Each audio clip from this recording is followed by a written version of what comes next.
Right. Well, okay, so it's almost 9 o'clock, so let's just get started. Let's get started here. Yeah, so last week before we closed out the session, I said everybody get ready. So I hope you all, and if you haven't yet, go ahead and get onto your character sheets now and make a space for your sanity, because we're about to do everybody's sanity rolls right now and see what everybody's sanity is sitting at. It not, but I know where I'm going to put it. We don't know. So that's not a problem. And because we haven't done it in a while, I have the information pulled up, so I'll just walk us through it. So when everybody's about ready, I'll tell you exactly what to do and how to add it up, you know. And if you need me to, I have my calculator pulled up too, so I can do anybody's math for them if they want. Yeah, you're never doing the math. Although you never, yeah, I was gonna say, or you might just be like way more better at this than I am, and just be able to be like, oh, well, that's such and such. But no, excuse me, woo, burped right into the mic. That's great. Lovely. I know, right? Like, don't you love it? Like when you're in mid sentence and one just sneaks out there like a demon just escaped you. Yeah. Yeah, I'm recording right now. You gotta go in there and clip that out with a mind. Yeah, a mind dog. Mind like, dog. Oh, yeah, mind dog. Clip out the word and replace it with a mind dog. A mind dog. Oh man. So when everybody's about ready, just let me know. I'll tell you exactly how to add up your sanity and what it, and what not. Bitch, I'm waiting on you. Okay. Well, so it's going to be your intelligence modifier plus your total intelligence. So you add those two together. So you look at your modifier and then add that to what your total intelligence is. 10. And then you times that by 5. What if I get a negative? And then you divide it by 2. Then I divide that by 2. Then you divide it by 2. If you are sitting in a negative, if you are literally sitting at a negative, you automatically just get a 20. Okay. It's not much better than mine. Mine's at 25. Which means you are like on the verge of like breaking. You're not on the verge of breaking, but like you know what I'm saying? It won't take much to break your sanity. Typically what this means though, that doesn't necessarily mean that you are think of it actually as the opposite. You're not necessarily like a crazy person anyway, so that's why you have low sanity. In fact, it would actually mean the opposite. It means that you're such a rational person that some of this stuff is just too much for you to handle in the first place, you know? The higher your sanity is, actually, the more open-minded you are to some of these things, because you're just like, oh, well, yeah, I mean, that, you know. Yeah. So you said... what if the modifier is a minus? Huh? Would I subtract that? If the modifier is a minus, like say, okay, for example... You're just going to automatically get a 20. You're just, you're just automatically going to get a 20. Just an automatic 20? Yeah, because no matter what you add that to, it's going to be, you know what I'm saying? Well, I mean, 7 minus 2, 7, 6, 5. 5 times, what was it? 5 times 5 would be 25, and then half that would be like... I'm at a 10 if we're doing that. Would be a 10 what? and some change. You want 20? Yeah. On average, everybody, because in order to beat these rolls, you're gonna have to roll extremely low anyways to beat these rolls. So, because in order to, and I'm just gonna be honest, I ripped this off from Call of Cthulhu, but I did my own sanity, like how to judge your own sanity. Like I didn't get the process from Call of Cthulhu, but I ripped how to check your sanity from Call of Cthulhu in the sense where when you're rolling a sanity check, you have to roll lower than your total sanity. You don't roll higher. So already starting at 20, you're going to be having to roll pretty low to begin with. You know what I'm saying? Which means there's a good chance, depending on, and that, you know, I have the dungeon actually mapped out. I know exactly where you guys are going to be going in this and that, and I have certain things figured out and calculated. So you may not run into anything that's going to check your sanity anyways, but there are a couple of things rolling around down here that if you guys are just unfortunate enough to run into, well, it's going to wreck you. Yeah, it's just going to it may wreck you. So some of you may be walking around here a little worse for wear when you got down here, you know? And, you know... So, like, 20 is not bad because I'm at a 0 because mine's 10. And so I walk away with a 25. It's like, woo.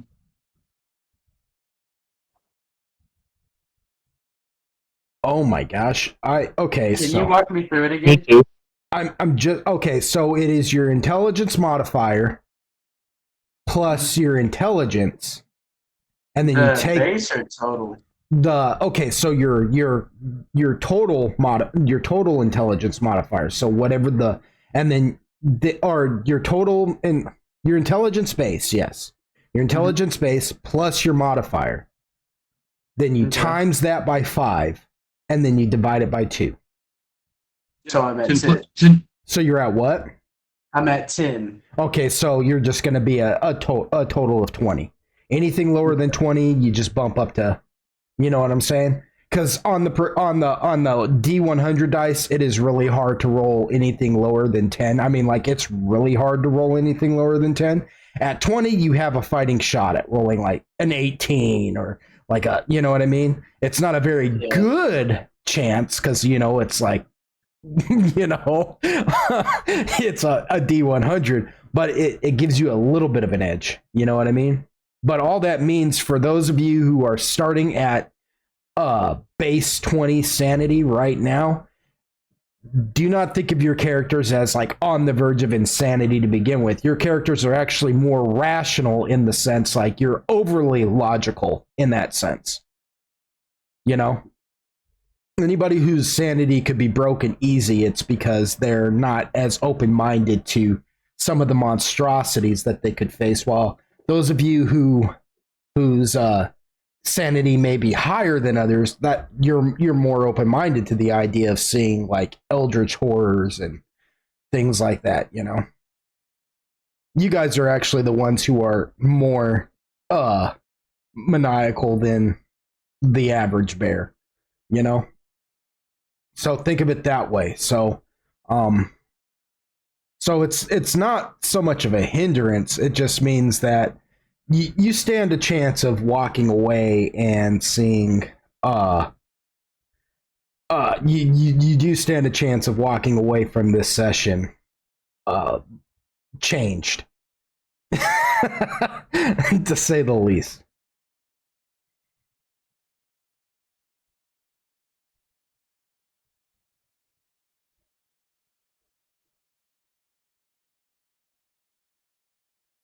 All right, now,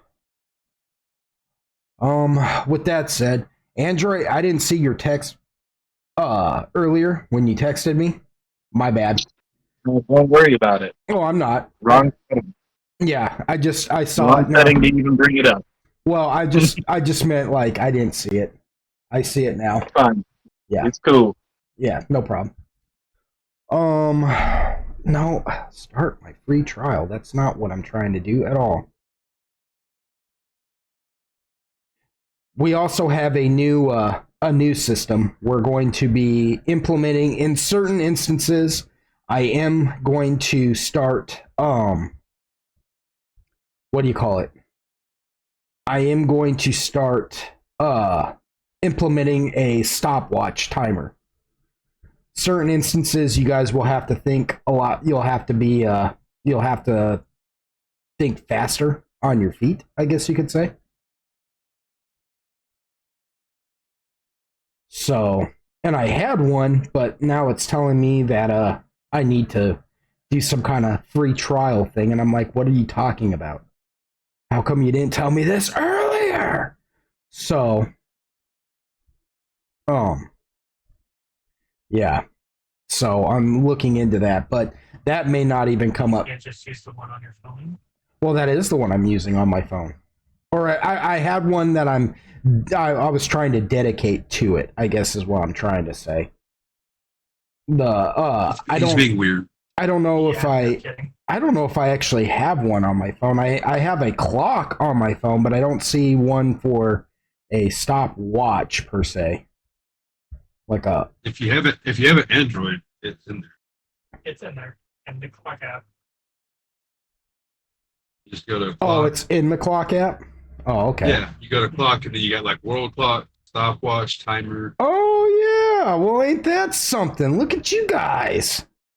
We have actually, eyes. Yeah, actually reading your like, phones and paying attention to what your phones are telling you. Look at you, youngins, right there, man. I tell you what. You're just making yourself look bad. Because I'm paying fucking attention to nothing. Yeah, this was like that I noticed it.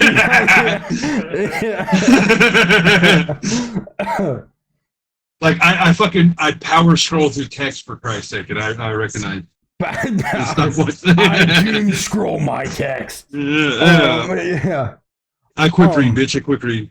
Okay, so here we go. So let's do these intros, and again, I just mixed them up for today's session, so they're in no particular order. We are beginning with Icy Hot 2305, who will be playing Takashi Ryu, a orc from the South Islands, and he what is a fun little hidden fact about Takashi?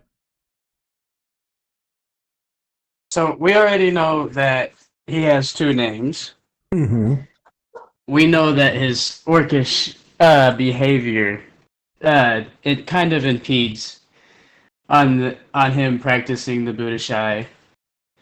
The new interesting fact is that he kind of likes the racist piece of wood.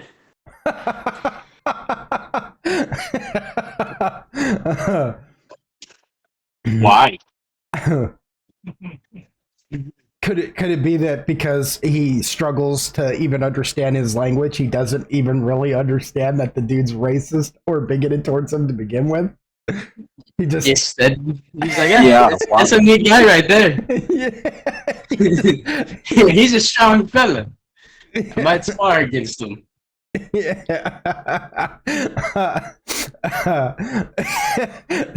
There's a language boundary there. He doesn't even know that you don't like him. He doesn't even really understand that you don't like him. Well, I'll fix that.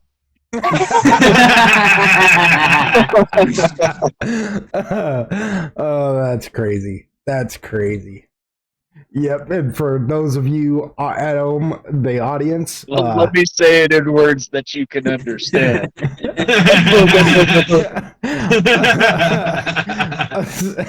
A South Island orc is not like your typical orc. They're not tall and brutish. They are short and built like a tank. He's 5.5 feet tall and just stout. He's a freaking monster to say the least. But he was taken from his homeland. Again, if there are those of you sensitive people out there who, but yes, he was taken from his home country and brought to an entirely different country and sold. And there he learned he learned pretty much the samurai code. And so he's he's got a different aesthetic than you would expect from your typical orc to begin with. But yeah, that's a South Island orc right there. He's 5'5" and more built huskier than your typical dwarf even. and that is Takashi Ryu, who likes Eon. Next we have Tempest Inferno. He's up next, who will be playing Lucian Starwhisker, a Tabaxi warlock. And what's a fun fact about Lucian? Nothing. He's boring. Do what? Nothing. He's boring. So that's a fun fact about him, is that he's boring? No. I was gonna say that's the exact opposite of fun. You don't like halflings. You don't like halflings. Is there a No, story? you weird him out. Is there a story behind why he doesn't like halflings, or is it just Not really. He read up on him, saw a picture, like the height difference, all that. That's weird. He's got a height bias. Yeah. Oh my gosh. And this is coming from the guy who's carrying around the smallest person in the group on Well, it makes his sense because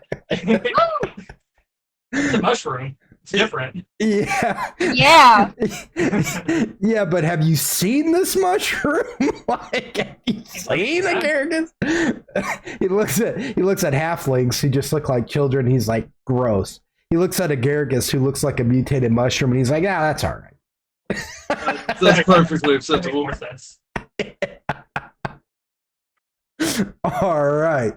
Yeah, and that, for those of you at home, a Tabaxi is a cat race like people, and he is 6 foot tall. He is the tallest one in the group, and he's a warlock. And he comes from a noble house. He's extremely educated. He probably knows more about the different kinds of races and classes and continents and everything more than anybody in the group. Yeah, but fuck them halflings.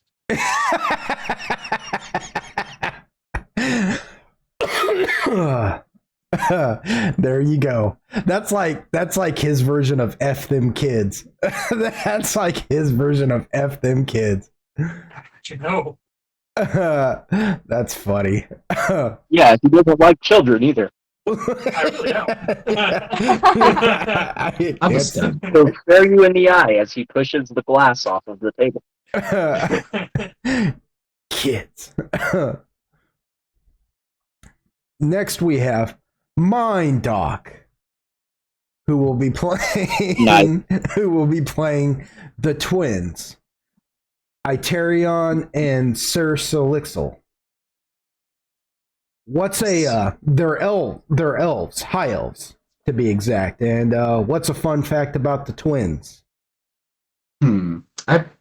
This won't be new to you, but I believe to everyone else, it's not apparent that they are also, in fact, from a noble family. Yes, they are. Yes, they are. Yes, they are. You want to give a little bit more information about their whole issue with the noble family, or do you want to wait and let that come out in gameplay? Because it will. That's actually going to come around. I mean, I think a bit of it's apparent, though. Anybody who's talked to them understands. Exactly the poster child. Yeah. Yes. Yes. The twins are high elven nobility. Yes, they are high elven nobility. There's a reason why most of the time they don't talk about it, and there's a reason why most of the time you can't tell. Although, you never know. Some people might take a look at them and say, oh, yeah, they're nobles. But yes, they are. Yeah. They're elves. Yeah. But yes, they are high elf twins who, are a bit neurotic, per se. No doubt about it. And that is Iterion and Sir Solixel. And I don't know if I've actually gotten her name down better or not, but that's the best I think I've been able to do. Don't even worry about it. Close enough. Yeah. Then we have Android, who will be playing Eon, a woodwode, wooden man. Whoa. Whoa. The one that does not like Takashi, and he's got his reasons, and that has kind of come out in session. So I encourage you folks at home to go back to previous sessions of this season and watch it and find out. But what is a fun fact about Eon? A fun fact about Eom is that even Gwen Stefani couldn't doubt it. I thought that was going to have a bigger lead. Fuck you guys. Fuck y'all. Fuck y'all.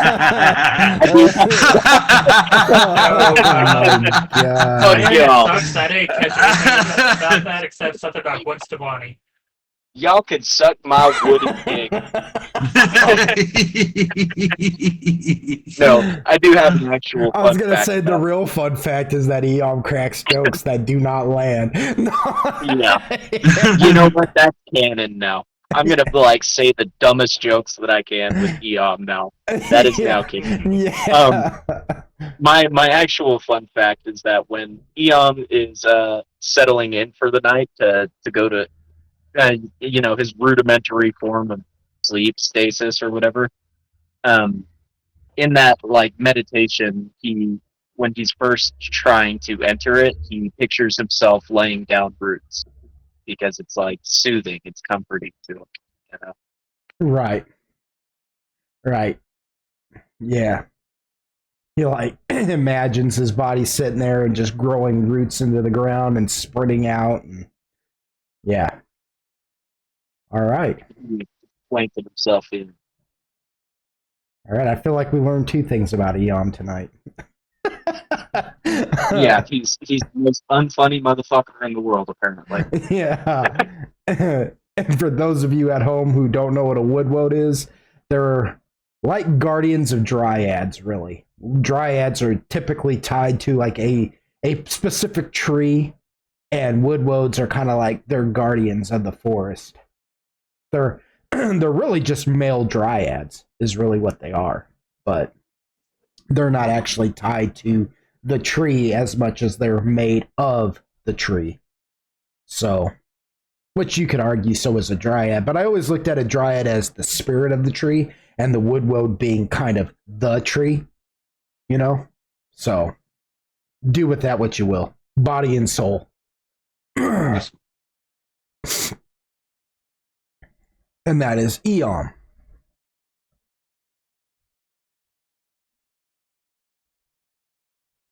Next we have Kasseed69, and she will be playing Agaragus, the Mycetid Pion Mender. Mycetid being ear, the Pion Mendier. They are a mushroom folk, about 4 foot tall mushroom folk. What's a fun fact about Agaragus, Kasseed? Okay, so we know that he ain't got no dad, and we know that he ain't got no Daddy toenails, What the fuck?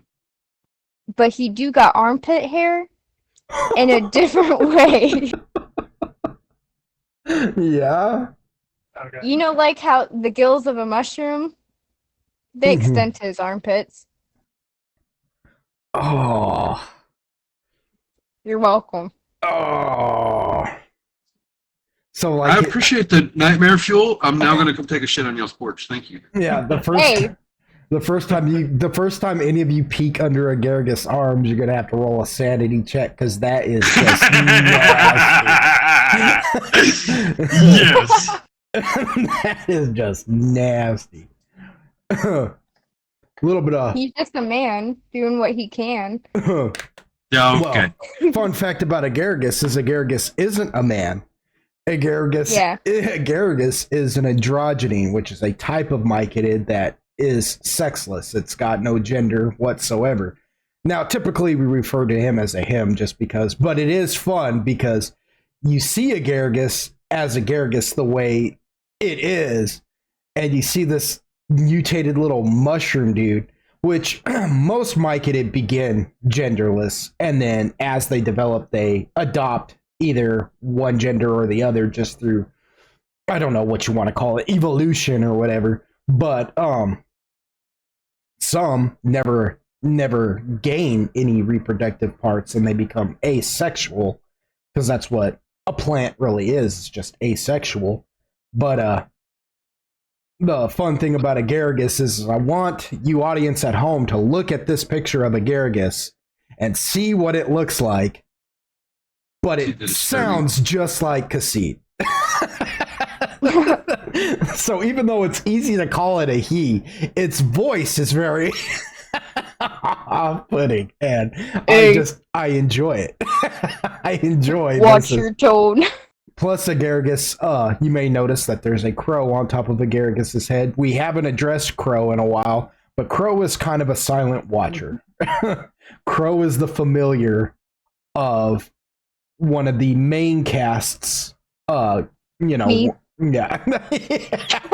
which I'm sure Garrus believes that wholeheartedly, that Crow is their familiar, but it's actually Mindoc's familiar, who is the high elf wizard of the main group. But we'll get into that a little bit later. Nah.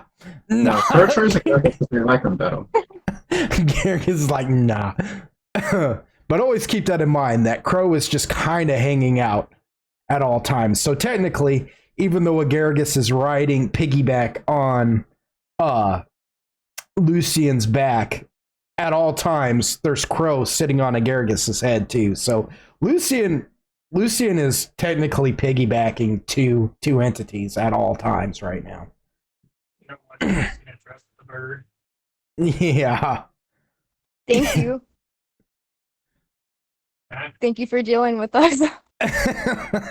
Thank you for your I don't even service. have much longer now that I know what's underneath your arms.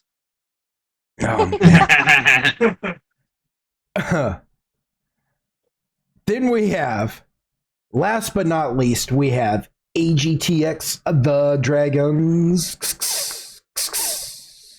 That's you. Okay. And he will be playing Tathali, a subrace of the Roxasha, who is a fox Roxasha, which there is story behind that. We just haven't gotten into it yet. What is a fun fact about Tathali, Dragons?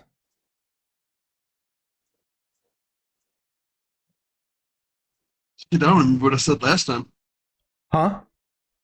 I said I can't remember what I said last time. So she's bashful about, not so much bashful in general, but she's like bashful about her coloring because Gray Fox is actually, and honestly enough, and I did look this up because I found that so interesting the last time you mentioned it. I did look this up. Did you know a Gray Fox is actually a rare breed of fox in real life? Yes. And they are extremely bashful creatures.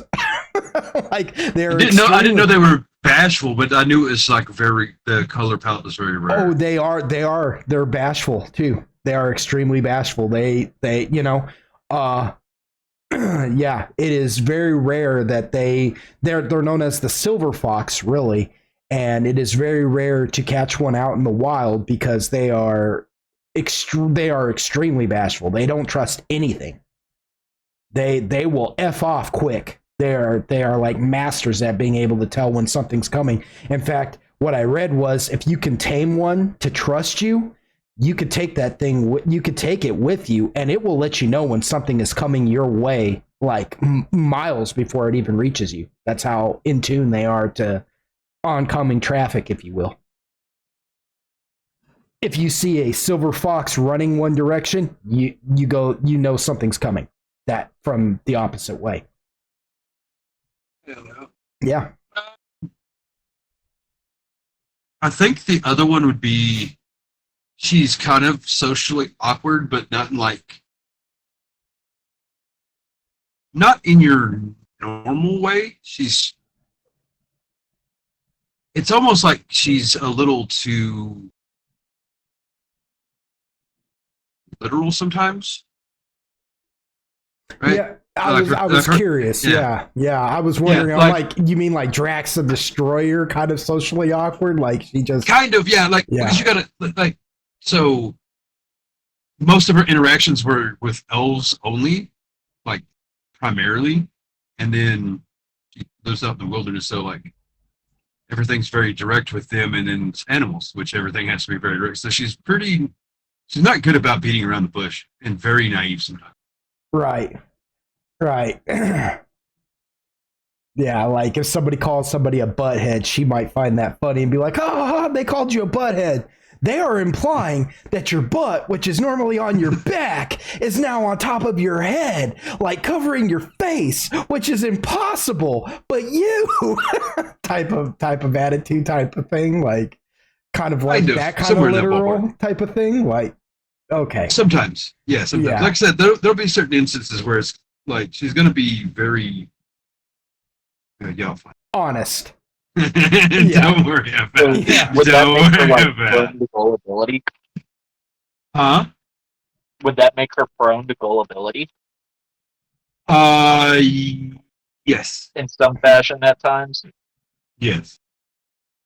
Oh yeah. She's not city folk, bro. She's gonna get ripped the fuck off. Oh, funny. So you could like play that got your nose game with her, and she could be like, "Impossible. I did not feel you cut your mic." I swear. No. I swear. The first time that happens, y'all are gonna see some shit you didn't know was possible. Like I said, she's got these quirks that y'all are gonna learn really fast what I mean by this, and it's not gonna be pretty. It's like, impossible. I did not feel you cut my nose from my face.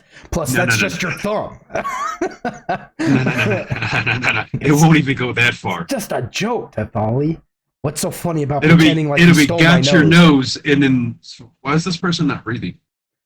Oh. Well, that's not gullible as much as just.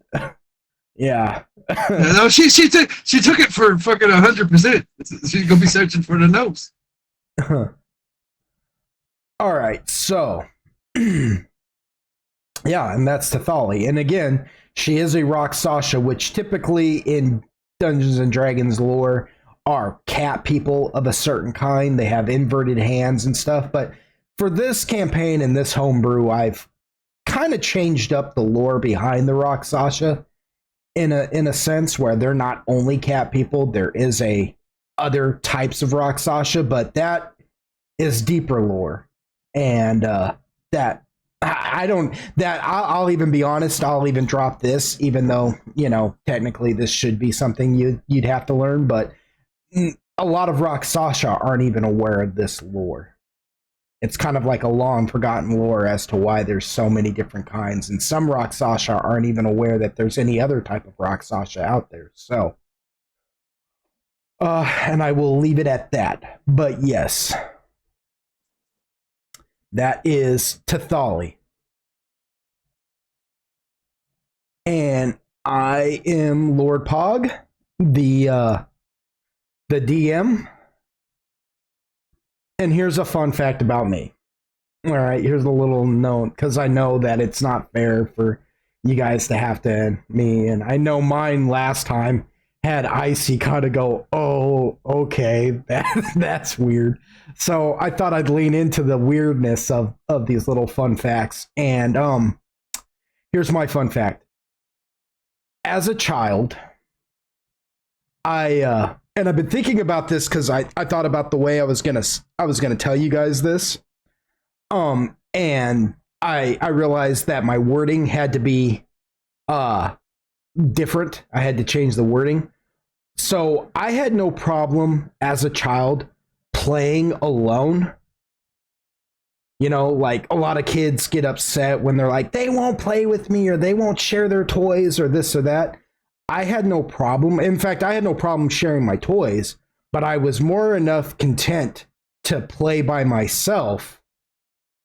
But 90% of the time, I didn't just play by myself with like toys. What I would do is I had this thing that I called my imaginary way, where I basically could get inside my own head and run around the house basically in circles and pretend like I was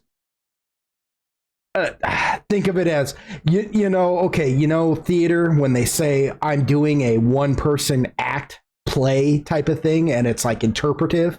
You would have thought that's what you were witnessing, was interpretive one act play with just a single person, where one person is playing all the roles. And I could do that. Kind of like, I don't know if any of you have ever had those real lucid dreams where like, you're dreaming and you're just watching a scenario like take place and you're jumping from character to character to get everybody's perspectives. It's kind of like that. It was kind of like that. And I called it my imaginary way. And I would just go outside and do that all day long. And that would typically cause other kids to run to either my mom or their parents or something and be like, he's not playing with me. He won't let me play. And it was because I was incapable of letting somebody else play the role, because if I let you take this role, you're not going to play it right.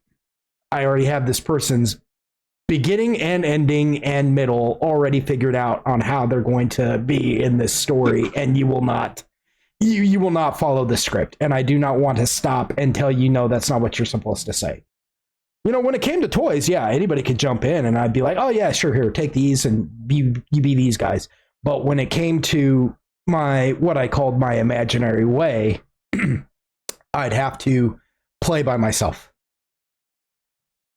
And yeah, I did that up until I was like 10 years old. I did that till I was 10 years old. Could just go out there and just do that all by myself.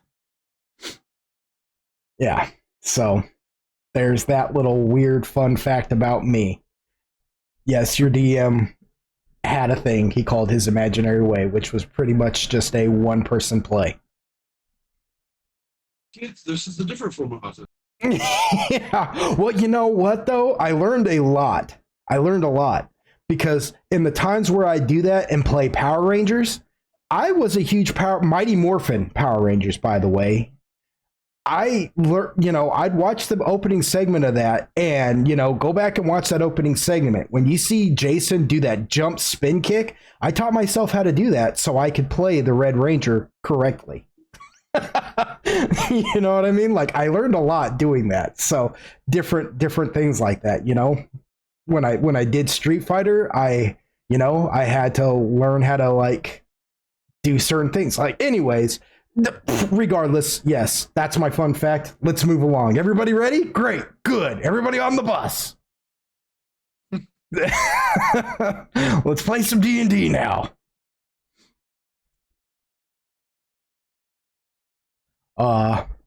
And yeah. Waiting on you. Yeah. Doodle, doodle, doodle, doodle, doodle.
Man, for a second there, I thought you weren't gonna do it. This just in. Good day. There's trouble by the docks. Oh, thank you. Yeah. What did she say? She said, "Get lost, bozo." So, just as a recap of where you guys are, you guys finished the job at clearing out the ash rat infestation at House Volt. You all returned back to Verizon Manor to give your report and earn the gratitude of your employers, Sebastian and Lord Hargrove. You all ate a meal, sat around and got to know each other a little bit, and then went to sleep, which was funny because Lucian, being a cat, had cat principles, I guess you could say, at night, because cats are typically nocturnal creatures. So, you know, y'all dealt with Lucian doing things. Happy cat. Yeah, being a cat, basically. But yeah, you guys did that, woke up the next day, had breakfast, and then were instantly given a new job. You were sent to the pocket realm, and there is a difference between a pocket dimension and a pocket realm. A pocket dimension is just kind of like a large room. It can be like a mansion or whatever, but it's really just a room. There's not much more beyond that. A pocket realm can be like a miniature diorama. You know, it can have different climates and different things like that, but it's not really it's not really a world per se. It's not universal in a sense. And so you guys went to this pocket realm of Tyrion and went to work for a gentleman by the name of Howard Winchester III, who runs a shop in that pocket realm called Dark Gifts, where he opened up a portal to the actual realm of Shadowfell, and he was unable to close it. And so denizens are bleeding in from the Shadowfell in his basement. Two of which are nasty characters that he has advised that you guys avoid at all costs. One is give me a second here to try and pronounce this right, a Malugrim or Malagrium, and a Sharn. And these two things from the Shadowfell are pretty tough customers.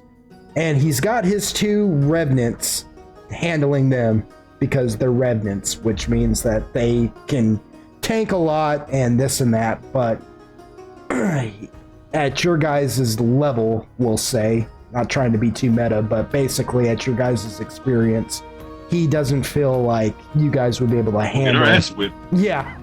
However, he does say that there are ghouls and zombies down there, Shadowfell ghouls and Shadowfell zombies down there in the basement that he wouldn't mind you guys handling for him, plus finding a way to shut that portal so it quits.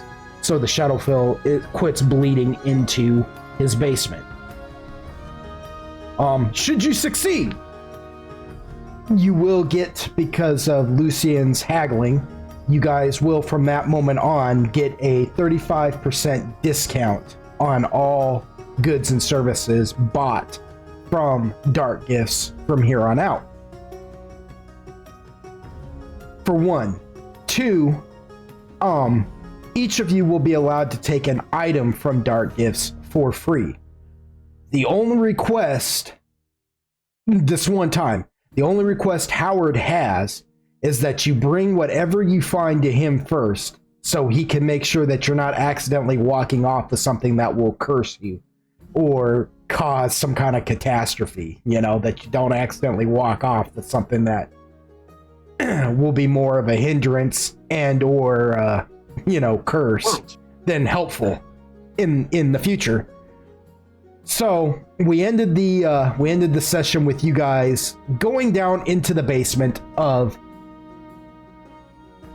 Dark Gifts, and excuse me, man. What's your before we did we say that we rested between that and the other adventure we? Oh just yeah, been on? you guys did sleep. You guys would all be healed and everything would be fine. If you needed to prepare spells, you could say that you prepared those spells then, but from here on out, I am going to need you to indicate to me when I do mention you get to rest that you do from here on out mention that you know. Yeah, even still, for me, it spells. was more about like, did I get my did I get them back? Yeah. But yeah, I got you. And that's why I meant to ask initially, but I forgot.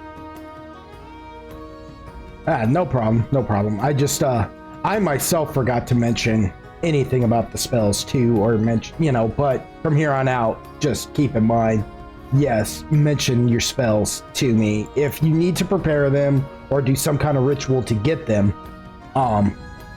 be sure to let me know that that's what you're doing. You know what I mean? Yeah. No problemo, sir. Okay, so let's see here. All right, so you guys enter the basement, and down in the basement, you are greeted once more by Howard's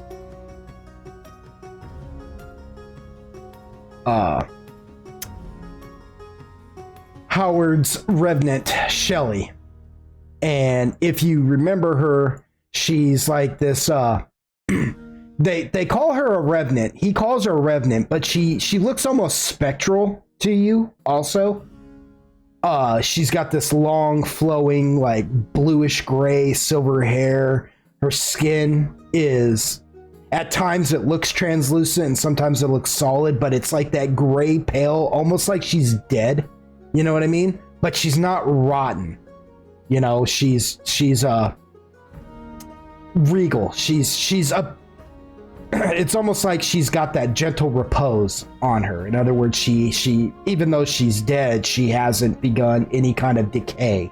You know, she looks like she would have in life, except the tone of her skin is that of something that has passed. And again, from time to time, she looks solid, and then there are times where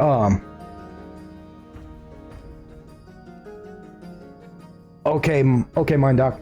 But at times she looks like she might act, you know, at times she looks solid, and then there's times where she looks like she might be spectral, you know, translucent even. And she's down there to again, when you guys come down into this basement, she's there to greet you all with some final information about the job. She says, okay, Howard has already informed you that there are a couple of things down here that you need to avoid at all costs. Don't worry, I'm pretty sure Frank and I can handle those guys, either by destroying them or finding a way to trap them somehow. I really don't know. She says, but I'm pretty sure we can handle them. What we need you to do is get to the portal, the open gateway to the Shadowfell, and close it. Somewhere in this basement there is a second floor, and beneath there's a graveyard. Why Howard has a graveyard in his basement, I'm not at liberty to tell you. Let's just say that for certain experiments he has, he needs a fresh amount of corpses. With that said, though, The graveyard is somewhere here. The trapdoor to that graveyard is somewhere here in this basement. She's like, I'm afraid I don't know where it's at, and Howard's not at liberty to say. So find the trapdoor in one of these rooms and figure out how to open it and get down to that graveyard. Any zombies or ghouls you come across, eliminate those. Any questions? How do we close the portal? I'm not entirely sure either. And if Howard didn't tell you, it's because he didn't really...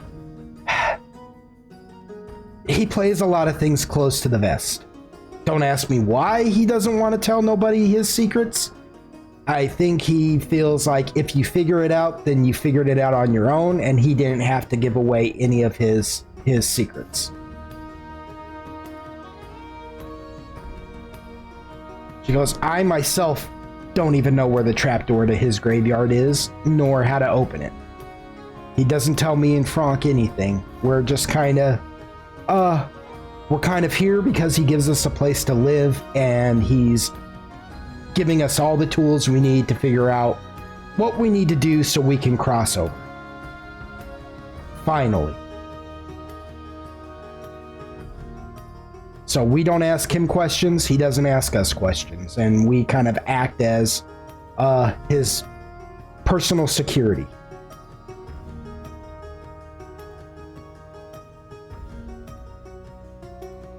Okay, I guess we'll get to looking then. She says, good luck to you. Says, oh, and if you come across the Sharn or the Malagruim, well, don't let me tell you how to live, but I would strongly suggest that if you appreciate your life, you will run or avoid them at all costs. Noted. She says, here. She holds out a whistle. She goes, I've only got one, so whoever wants to take it can. But if you run into one of them, blow on it so me or Franck can come and handle it.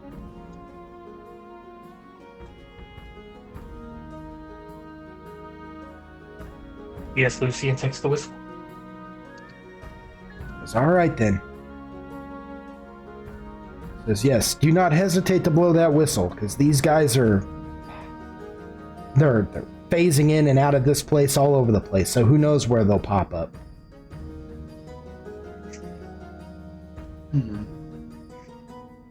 Which...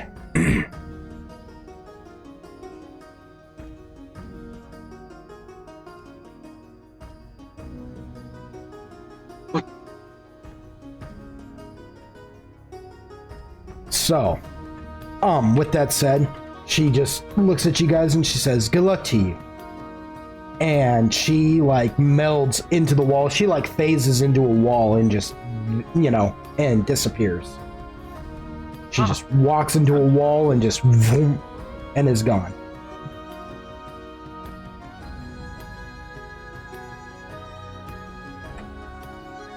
Alrighty. Let's find this trapdoor. Any ideas? Find trapdoor. Fair enough. Okay, so... I suggest that we don't stray too far apart from each other also. What you are looking at right now, because you are at the foot of the basement at the moment.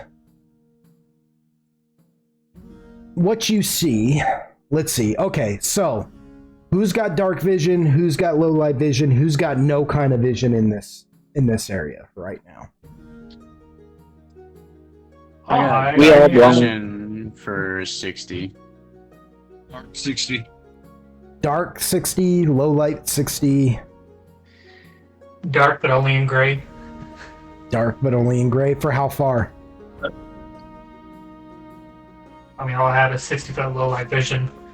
You never gave me a specific on how far I could see in dark vision. 60 low light vision or 60 dark vision? Yo, okay, you do what you told me. 60-foot, low light vision, dark vision, but only gray. Okay, so 60. That is literally the Okay. only thing you told me. Okay, so 60. Okay. Okay. Let me figure it out because I think I either A, don't have anything, or B, forgot to write it on my sheet. Okay. Agaricus is out of the room, but her dark vision is 100 foot. Okay. Which makes sense because they're from the underworld, so yeah. They probably see worse in light, in daylight than they do in the darkness, honestly. Okay, so what you guys are seeing though is you're seeing a hallway. Let's see, for 60 feet. You step into this dark basement, and you're standing on these it's this cobblestone flooring. Off in the distance, it's musty smelling down here. It's got that damp, like almost chalky swimming pool smell to it.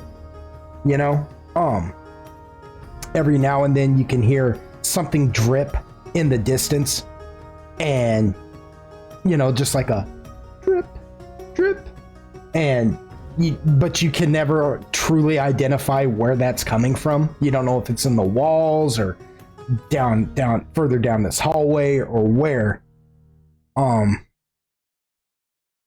At 60 feet, everybody will be able to see, even with no low light vision, because there are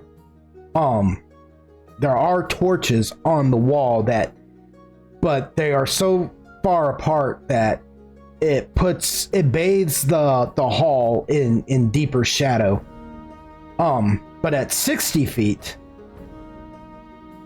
you can see that at least 20 feet ahead of you, rearing off to the right, you see another hallway that it just looks like it rears off to the right. But further down that 20 feet, at about 60 feet, you can see that there's yet another hallway to the right that veers off. However, Agaricus, because they just have a little bit better vision than everybody else, and because this place is so bathed in darkness still, they can make out just past the darkness that this hallway stretches at least 80 feet. And then off to the left, it looks like it veers off to the left, leading to yet another hallway. That's no good. So you have, let's see, at 20 feet to the right, a hallway. At 60 feet to the right, a hallway. But at 80 feet, Agaricus, and you're the only one who can tell this, to the left, there is another hallway. And then just wall beyond that. Like this hall that you're standing in right now ends at 80 feet and then curves off to the left. As an update, I do not have low light or dark vision. I didn't give it to myself, which is an oversight on my part, but Yeah. I'm sticking to it. It makes sense. You come from the forest and everything. I am a tree. You're not necessarily used to seeing in the darker places and this and that. Yeah, it would make sense. I can barely see as it is. So fortunately, Eom, you can at least make out that first hallway at 20 feet off to the right. Everybody else can see that second hallway off to the right at 60 feet, and Agaricus, you're the only one who can make off that hallway at 80 feet to the left. So, that's where you guys start off, discuss, and figure out what you want to do. That's the information you got. That's what you're looking at in this basement.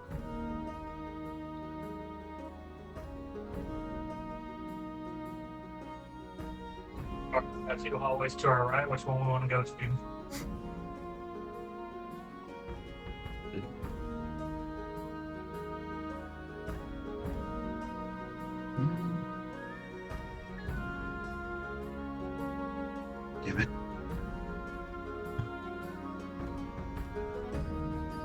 I guess Eon's just gonna be like, can anybody see in here? I can't see worth a dick. Right. And that's gonna be my subtle way of indicating to everybody that I can't see. I'll cast dancing lights. So she can only see the one off to like just relatively close, right? How far is her low light vision, or what she 60. got? She got low light Dark vision vision. or dark vision? No, Dark- she dark can vision. see. She can see both hallways that go to the right. She can see the one at 20 feet and she can see the one at 60 feet. She just cannot see the one to the left. The one that is exactly at 80 feet where the hallway actually ends, and then there's a new hallway branching off to the left. Nobody else sees that but Agaragis. Agaragis is the only one who can make that one out. She just quietly says, "Give me 1 second." And she just whistles to Uwu to go scout past the two that she can see. She's going to send Uwu to continue down the path, not branching off, just going down the path further. Okay. Let me check something here.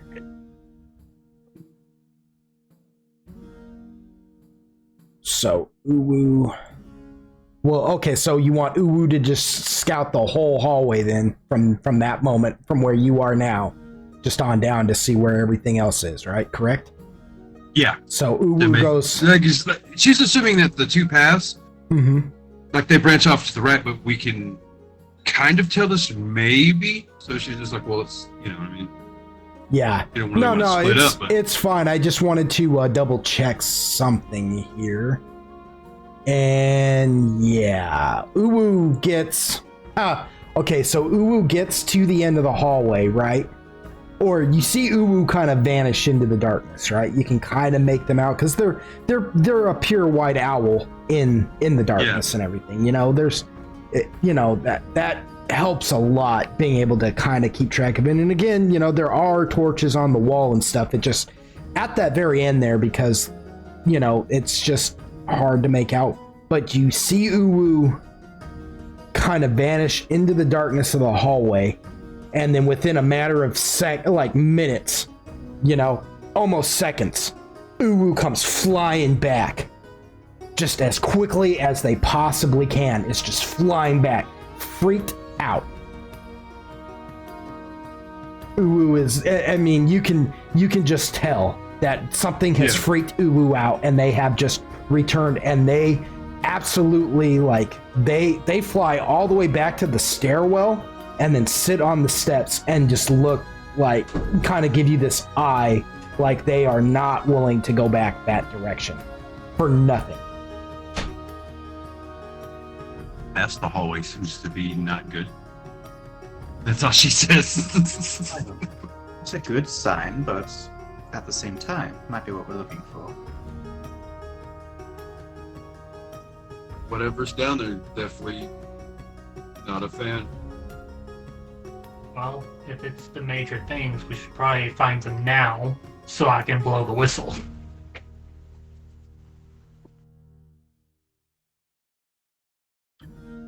I'm not sure if people heard the first time, so I'm just clarifying. I did cast Dancing Lights, so should be able to see now. The non-dark vision of it. How far do you want to? How far did you cast those dancing lights to?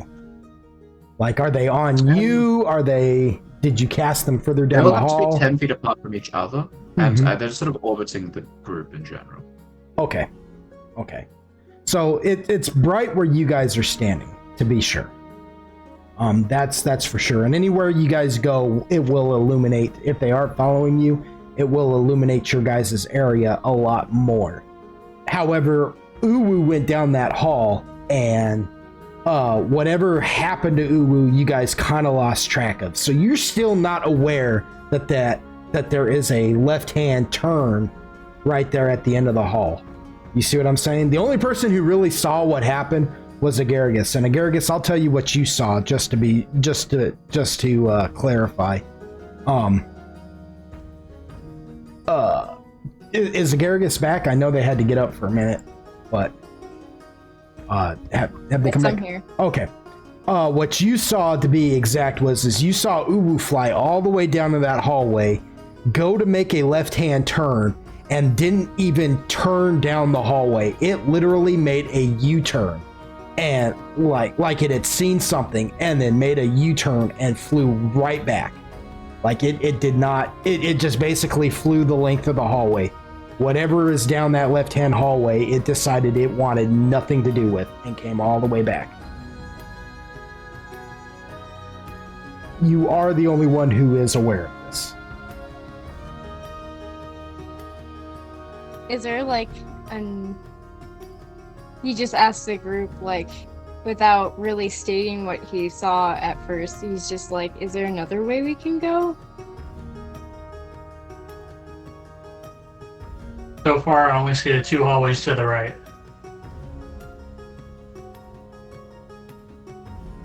Okay, I'm okay with either one. This one doesn't seem like a good idea. What do you mean this one? Yeah, don't. If y'all aren't paying attention, he just kind of like sulks into like a more shadowy area away from the lights. Just goes invisible. Like you just see her. Like when she goes invisible, think of you know how like in game when they all like get snapped away and how they kind of like fade out instead of like particles, it looks more like smoke. Mm-hmm. You just see her just disappear. All you hear is a light whisper. She's like, "I'll hold rear guard wherever we go." Kind of fades out as she says it. Okay, good deal. So do we want to go where the owl went or not? I kind of need a group vote here. And for going that way. Yes, I agree. And they both like sort of put their hands up like there's two votes. Because if it's the big baddies, I need to blow the whistle. Well, Any objections for anybody else? Like, come on. Okay. He just kind of shrugs his shoulders indifferent, like he's like, "I'm just kind of here." Obviously. I just gave him the good old Naruto thumbs up. Dadabayo. Yeah, I'm gonna say too that Takashi, from here on out, when everybody's talking, you can understand it. The only time you can't understand it is if I tell you to roll the language check. You know what I mean? And Okay. 90% of that time, it'll be like in like real tense situations where everybody's talking real fast and yelling and stuff. Then you're kind of like, what the? But when everybody's just kind of chill and talking, it's easier for you to understand. You know what I mean? Alright. So yeah, so don't feel like you can't input because it's like, well, I wouldn't know what they're saying anyways. You know what I mean? Yeah. That's I will indicate to you when I'm like, nope, you wouldn't know right now. Go ahead and roll. You know? Alright. Okay. And with that, I guess Lucian's going to take the lead and start walking down the hallway. So you guys are gonna move the where to where? All the way to the end of the hallway? Up to the end, where the owl flew. All right. So you guys move all the way to the end of the hallway with it might understand it was Tathali who was she's in the rear, right? Yeah, she's probably like 5 to 10 foot off the last person. She's trying to make sure that she doesn't get caught up in too much of the light and stuff to like lower invisibility. Right, yeah. So like you said 5 to 10 feet. We'll say 10 feet to be exact. Okay? Yeah. We'll say 10 feet to be more exact about it, but yeah. Okay.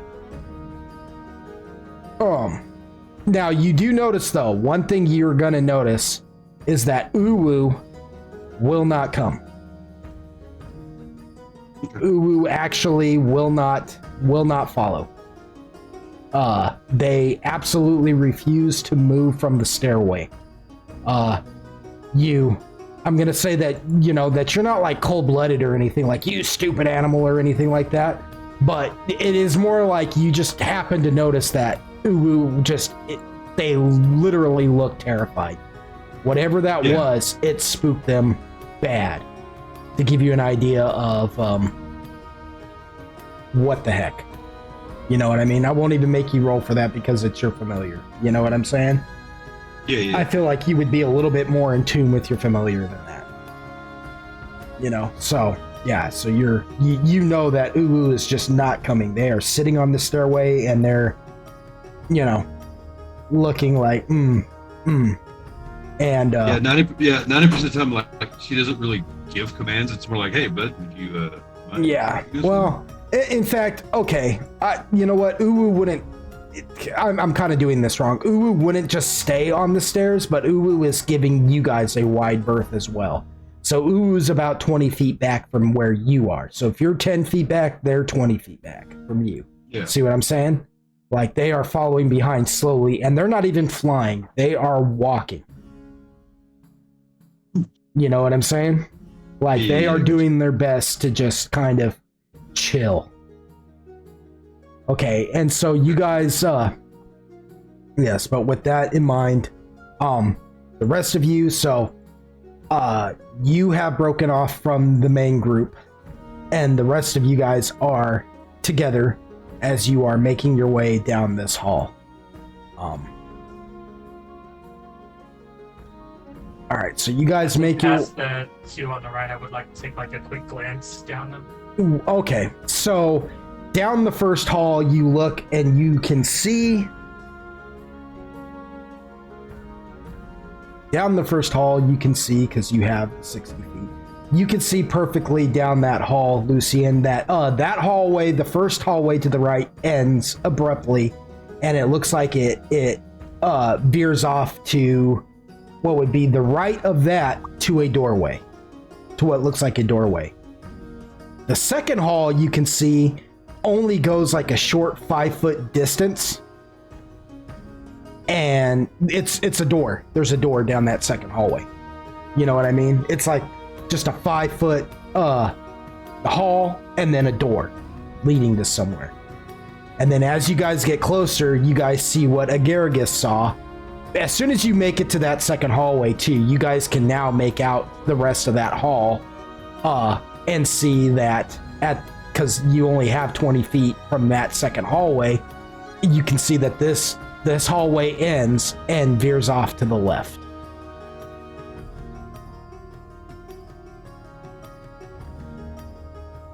So you have at that first right hallway, about 20-foot hall doorway off to the right. Second hallway, 5-foot hallway with a door. Just boom, it ends with the door. And then this hallway, you guys can see before you even get to it that it ends and there is a hall to the left. I will say at this second hallway, Lucian, if you want, because you're the one indicating and you're kind of like the front runner right now, if you want, I will allow you to stop here and rethink your strategy if you want. You know what I mean? If you want to stop, check one of these other rooms first, or continue on down that hall.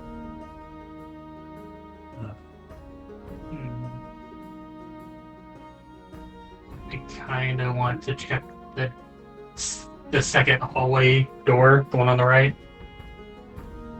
This was like just 5 feet. Mm-hmm. Yes.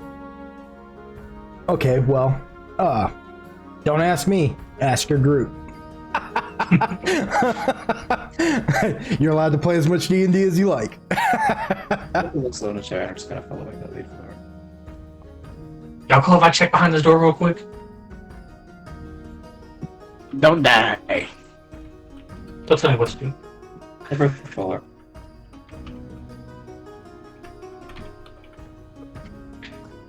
Alright, with that, Lucian's just gonna, as quiet as he can, and slowly open the door.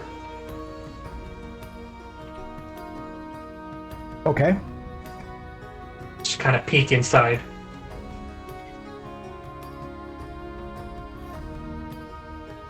right, so is it just Lucian going?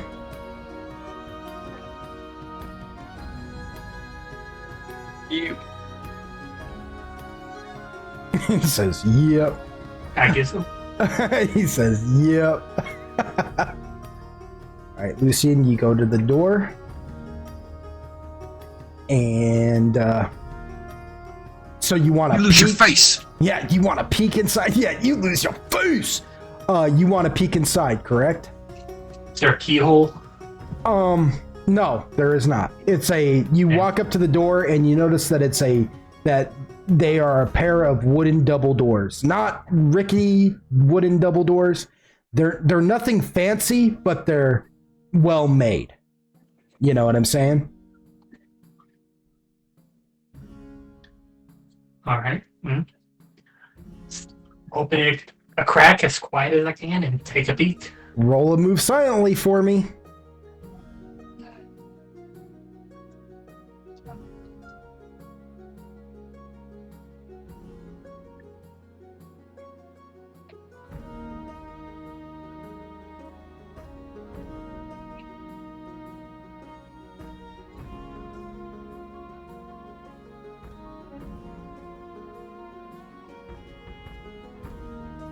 All right. Yeah, that's good.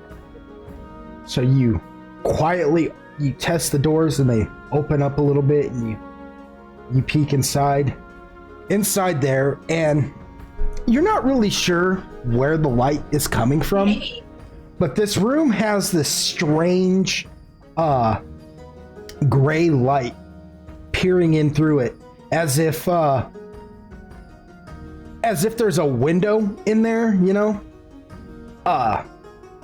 It gives off the effect of like a window at night with curtains drawn, but the moonlight is still peering in through the cracks of past the curtains and giving just slivers of that gray light where you can see the dust flurries within it into this room, and you don't really know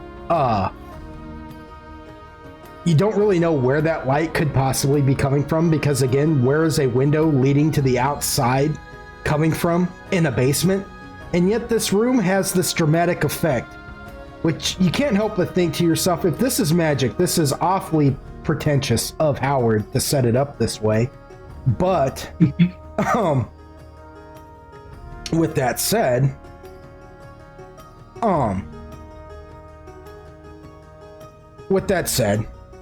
let's see here. What can you see in this room?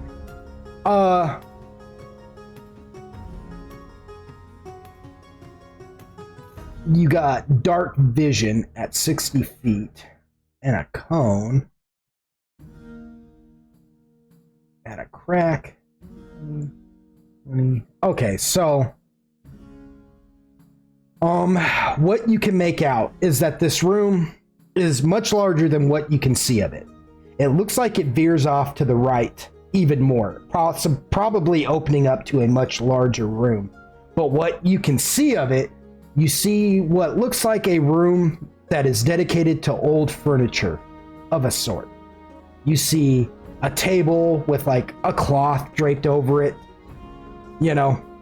You see old chairs. You see for some weird reason, two grandfather clocks, which makes no sense why he would have two that he would just keep in storage. But here we are. You see an old couch, some old chairs, and some old crates that are stacked on top of each other. But beyond that, you know, again, the room veers off to the right, probably opening up into a bigger room, but anything beyond that, you cannot see deeper into that room. But it looks like it's just a storage area for old knickknacks, furniture, and whatever those crates are holding in them. Do the clocks seem accurate?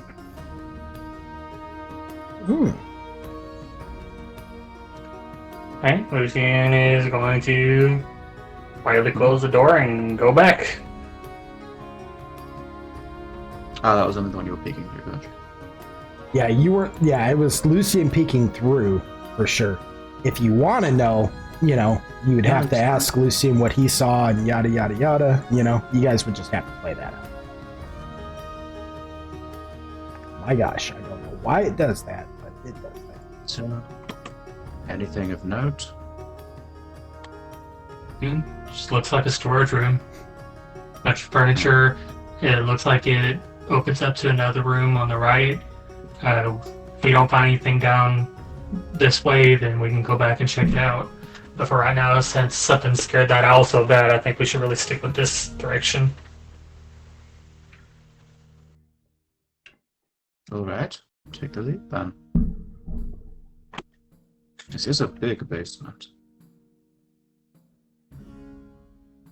So the question is, now this is an important question. Lucian, are you going to group back up with the rest of the group, or are you going to take the lead and actually like be kind of like a front runner and go out in front of them? And if so, by how many feet?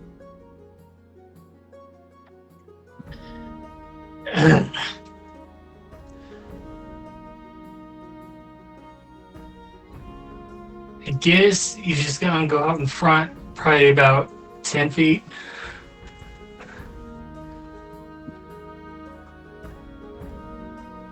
Okay. You gonna take a peek around the left corner? Okay, so you go about 10 feet out in front of them.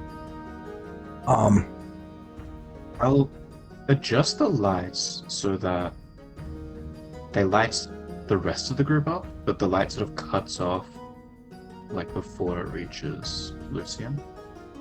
Okay, so this Trusting that they can see ahead. And So- that they prefer to be. about how many? What would the radius on that be? Just out of curiosity. Just It says each ballpark one it. sheds light as like a torch, right? Mm-hmm. I'm not sure what that translates to. We'll say each one. How many of them do you have? 4. 4. And you want it to cut off just before it reaches Lucian. So we'll say Yeah. right now the way that they're working, they're keeping a good 10-foot radius around you guys. You know what I mean? Around the party as a whole, it's keeping only a 10-foot radius, cutting off just before it reaches Lucian. And Lucian goes about 10 feet in front of the group.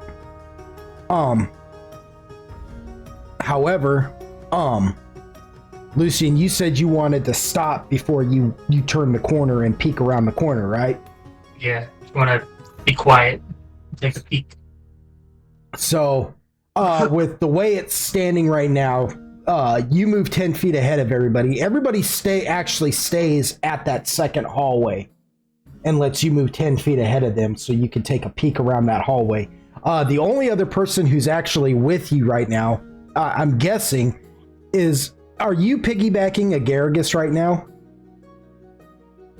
If a Garrigus ever got down, then yeah. Okay, so it is technically you and a Garrigus right now who are technically, yeah, and Crow, yes, and Crow, and Crow, yep, Garrigus, yeah, Lucian and Crow, which is quite the motley crew going on right there. Cat, mushroom, and a bird. I mean, only in D&D, folks, only in That must D&D. have been a bird walked into a bar.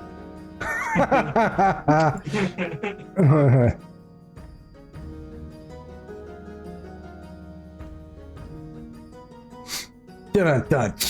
Okay, so I will allow. Well, and Crow can do this too if they want. Everybody can roll a sneak.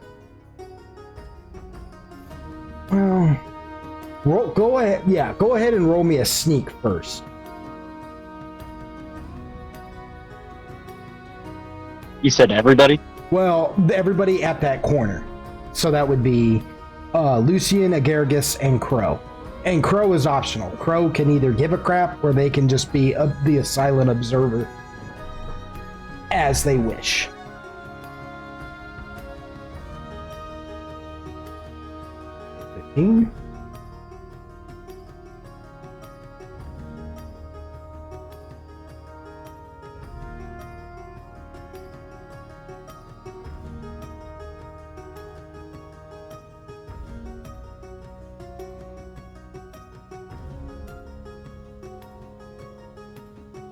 You said roll a sneak?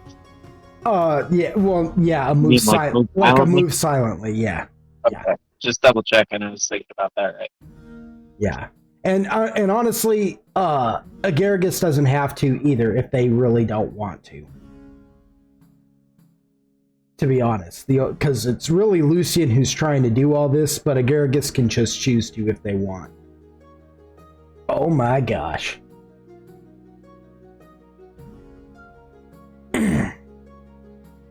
So, Lucy didn't do so good this time. well, Lucian passed. No, but Agaragis didn't. But Agaragis did not. Throw Agaragis back to the group. Just chunker. Agaricus burps as loud as they can. Yes. Yeah. No, I can imagine Agaragis being like looking back and seeing Cormac. Oh shit! Just like forgot he was there because Agaragis. Yeah. Attention to detail is not strong. So Lucian, you creep around the corner to peek, and you're quiet. You're as silent as the night, and you and Agaragis do see some things standing there. What you guys witness actually, and I don't know why I had Shelly's image pulled up for so freaking long. I hate it when I forget that I have images pulled up and then just irritates me. But what you guys see are a couple of shadow-like figures sitting there kind of roaming the halls, kind of scratching at the walls and like sniffing at them and picking at the floor, looking like almost like they're looking for like sustenance somewhere or something. And every once in a while, one will gnaw on the other and tear away its rotting flesh and kind of chew on it. And that'll cause them to like get into like kind of like a little slapping match as they kind of bicker in their like little language. It's like, yeah. But their skin is completely jet black with like pearlescent, sickly green in it. Their eyes, if they have any, are so sunken back into their skull-like faces that you can't even see the whites of them. And they've got these gnarly, almost maniacal grins on their faces as they and there's only a couple of them as they just hang out in this hallway, pretty much just being a nuisance. And now you can see what possibly caused Uwu to retreat in terror from these things. Agaragis, because you failed the sneak roll, what does Agaragis do to draw their attention? What is it that Agaragis does at this moment that, screws up this sneak? I would just say, like, without thinking, being like, what is that? All loud.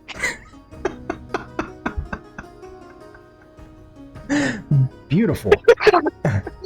And they all look at you like, what are you doing? Yeah, Agaragis says that. Lucian takes his hand and just slaps Agaragis in the mouth, just like, quiet him down. Like, oh, quiet. Yeah. This causes Crow to just kind of squawk like, you idiot.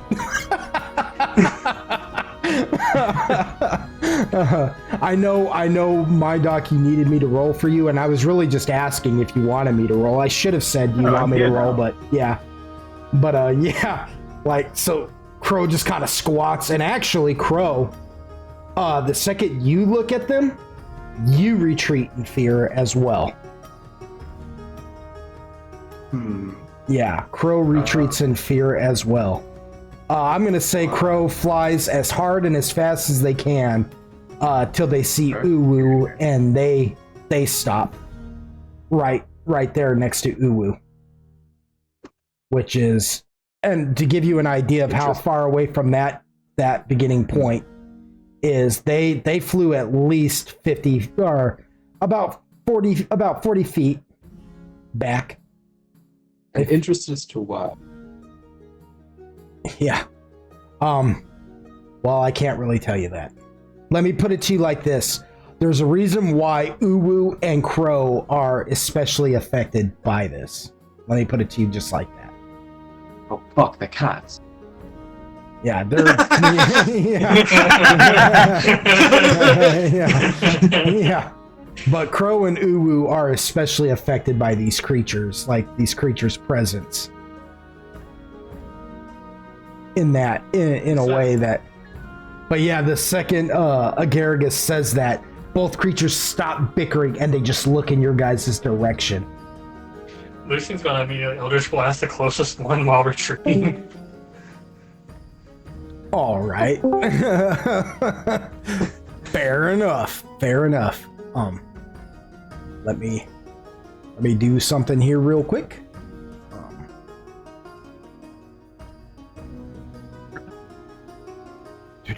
Something I didn't think about, which I should have thought about, but didn't think about.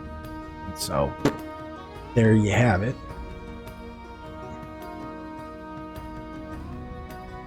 Where is he? Oh. Okay.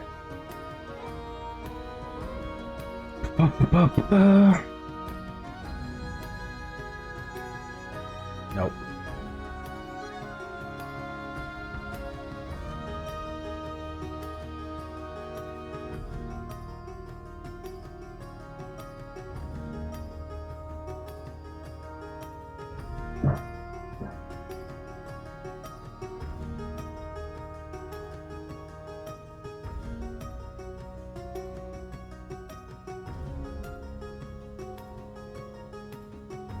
Okay, you said you're gonna Eldritch Blast the closest one?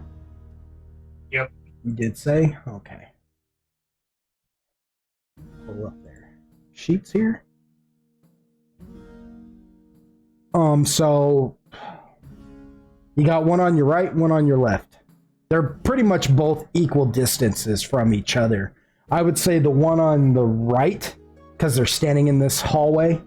The one to well, actually, if you're standing looking down that hallway, the one to your left would be the closest. Yeah.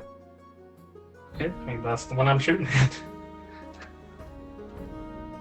All right. Roll a range touch attack.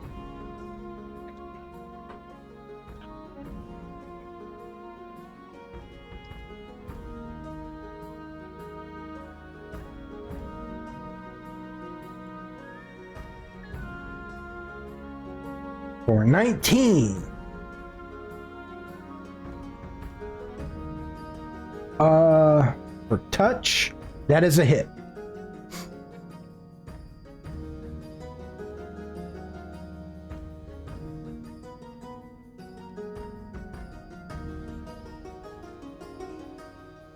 For 8 points of damage.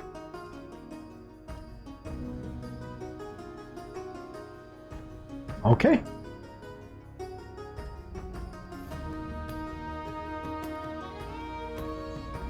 All right, so you rear back and you're just like, no, and shoot. Oh God! Yeah. Fuck you! Yeah.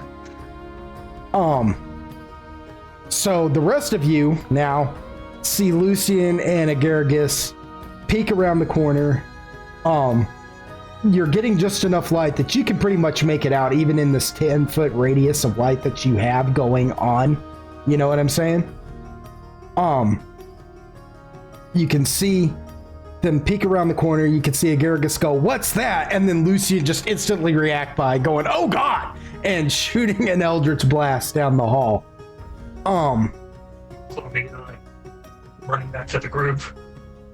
Yeah. And then you're gonna, well, hold on now. Okay, so that was your reaction to them. The one you blasted, I'm gonna say doesn't, but the one that you didn't, he's gonna get a reaction to try and close that gap between you guys. He's gonna just charge in at you. And then we will go into combat and see what everybody wants to do. 30.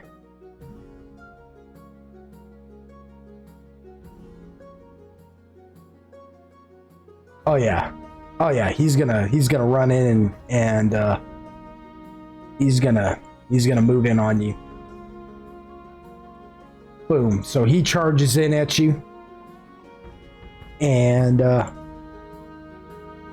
yeah. Let's see, what can he do? Nothing.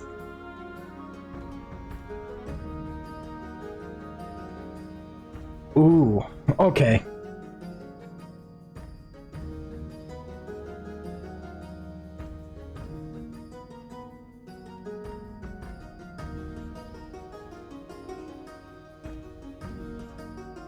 I'm going to have to go to the books here real quick. Well, let's see if he hits first.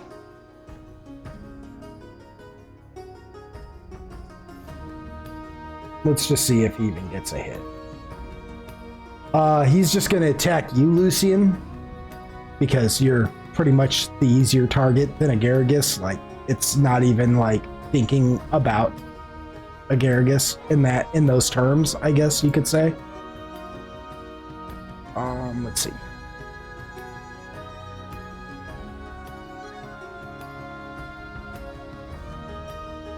And he's going in for a bite.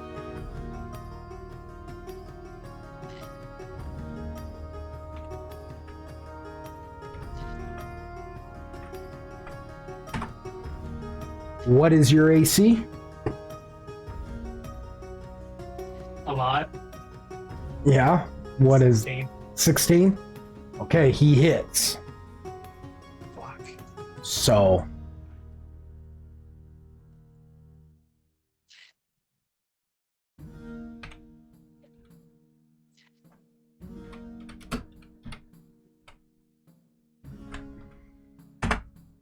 he hits you for 8 points of damage.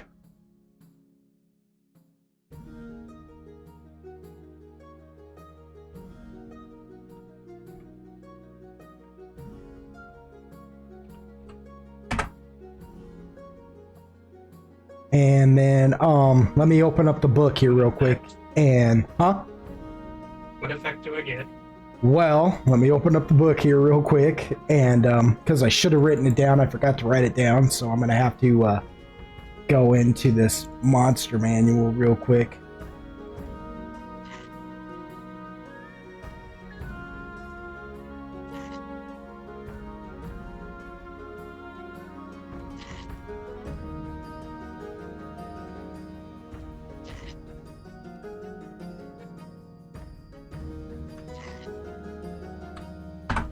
I just need to know what you need to roll first, and then we'll find out. Roll me a fortitude save.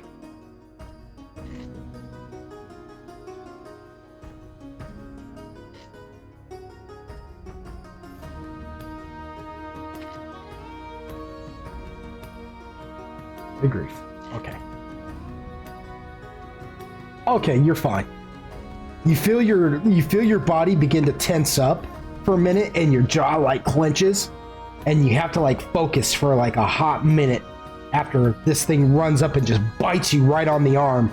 You know, like you just Eldritch Blast, and as you hit that one, the other one came running up and just bit you right on the arm as your arms were still outstretched from the Eldritch Blast, and you recoil back, and you feel your body tense up as if it wants to yeah, as if it wants to as if your body wants to become paralyzed, but it does not.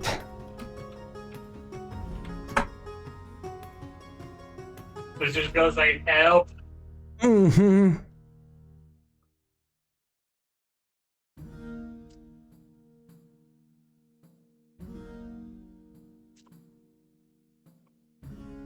I'm gonna go run up to the cat. Yep. Okay, yeah, so everybody gets to go now. Yeah. Everybody gets to go now. So Takashi, you said you're running up to the cat? Yep. Okay.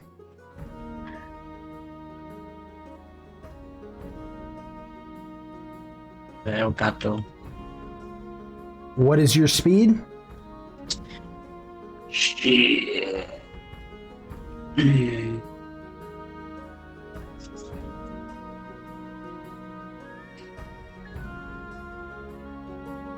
30 feet. 3 feet. Okay, yeah, you're good. So you come running up to the cat. Now, Lucian has he's kind of blocking this corner, but as you make it up to the corner of the room, you can at least see around the corner to see this creature that is attacking him, of course. You will need to take, let's see, you had to go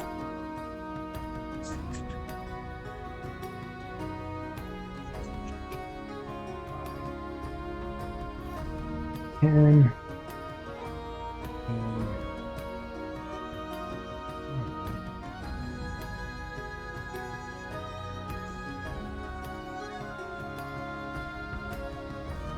Okay, yeah, you'll need to take the rest of your movement to get to the other side of him to be able to attack. Okay? I'm going. Okay.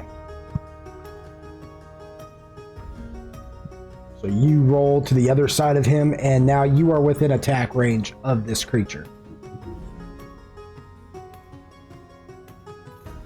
Yippee!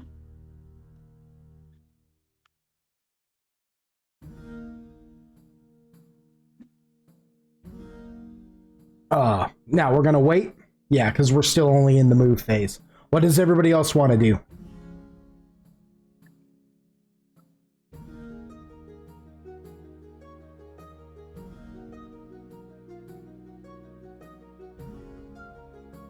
Tathali, you're still hanging back. You can kind of see what's going on. Because they have lights going. Let's see. How far does your vision go? Oh yeah, you could see everything that's going on up there. You could see that Lucian's being attacked. You can't quite see what's attacking him. Let me put it like that. See what I'm saying? You saw him try to like Eldritch Blast something, but you are exactly, let's see, from your position right now to Lucian, you are 25 feet away from him. The rest of the group is 20 feet away from him, or 10 feet away from him. My mistake.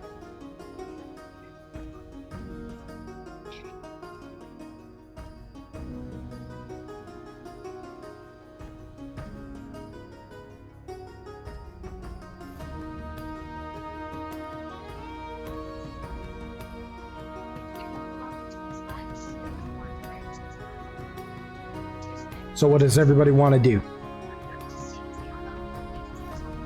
If we start lolling for too long, I will turn on a timer. My Thomas was muted. Oh. Now the twins are going in. Can finally kill something. The twins are gonna go in? I'm gonna... Yeah, I'm gonna try to like... run... past around them on either side to like flank. Okay.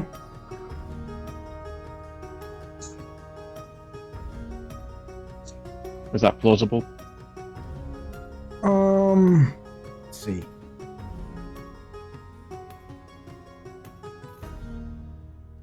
Let's see. From their position, they would go 5, 10, 15, 20. What is their movement? 40 feet, I believe. 40 feet? Yeah, they could. They could do it. Great. And... where that's gonna put just... you... Oh. Okay, so let me just tell you where that's gonna put you. Now, do you have any Okay, so I'll just tell you where they're at, and then you can tell me who you want to put where. Yeah. But you'll have to you'll have to run around Lucian, then run around Takashi, which will put you on the left-hand side of this thing, right? And then one of you can stand directly behind it, while the other one will stand directly on the left-hand side of it. Takashi's placed himself catty-corner directly in front of it. So if it's looking at him, he's got Lucian dead in front of him. Takashi is catty-corner to the left of him, and then you will be directly on his left-hand side, and then one of you would be directly behind him. See what I'm saying? Depending on where you want to put them, you can put Itarion on his left, Sir Solixil on behind him, yada yada yada. Just keep in mind that will mean one of you will have your back directly to the other one, because now you all can see, by the way, that there is another one down this hallway. Maybe then we'll put... Okay.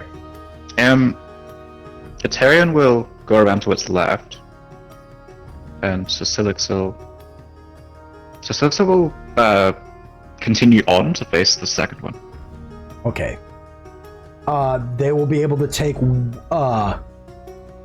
let's see. They'll be able to take at least one more step to get to it. You know what I'm saying? Cool. Yeah, you'll have used up all your movement to get there. But you will, you know what I'm saying? Yeah. Oh, and... Wait, fuck, it's been a minute. So was it that you could do, like, buff spells and stuff instead of moving? No, you can still do your Oh, yeah. Yeah, cool. Alright, that's good. Yeah. I see what you're saying.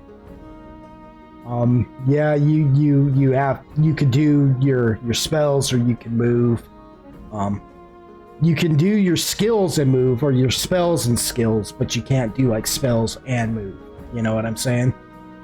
It would be just a little too OP to do it that way. Yeah, no, we'll wait for the combat round.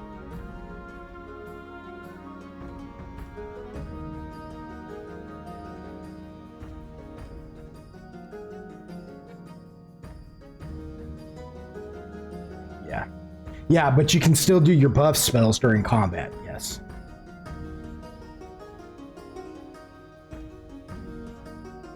Way ahead of you. Okay, yeah. But yeah, you're... It's crazy. It's crazy.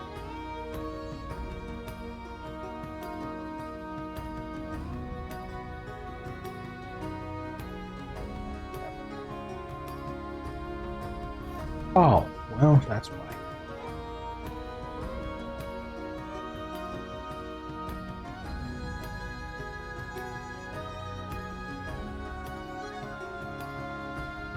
Okay.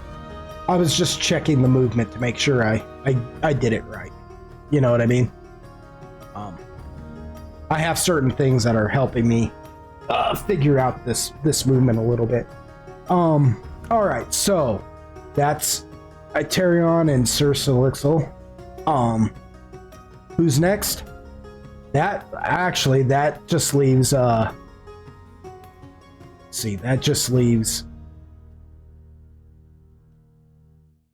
Eom and well, that's just Eom. That just leaves Eom and Tethali now.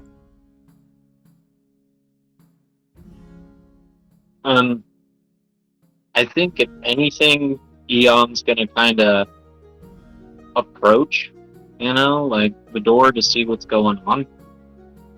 Because he could tell that everybody's kind of going in there, but I think before he just rushes in there, he's just gonna kind of walk up and inspect. Because where his mind is at is that it's like, well, I can't fucking see very well, so I'm not trying to just charge in blind. Right. Like, what are we even fighting? Yeah, what are we even doing here, guys? Yeah, I got you. Yeah, like, what's even going on? Right. What about Tathali?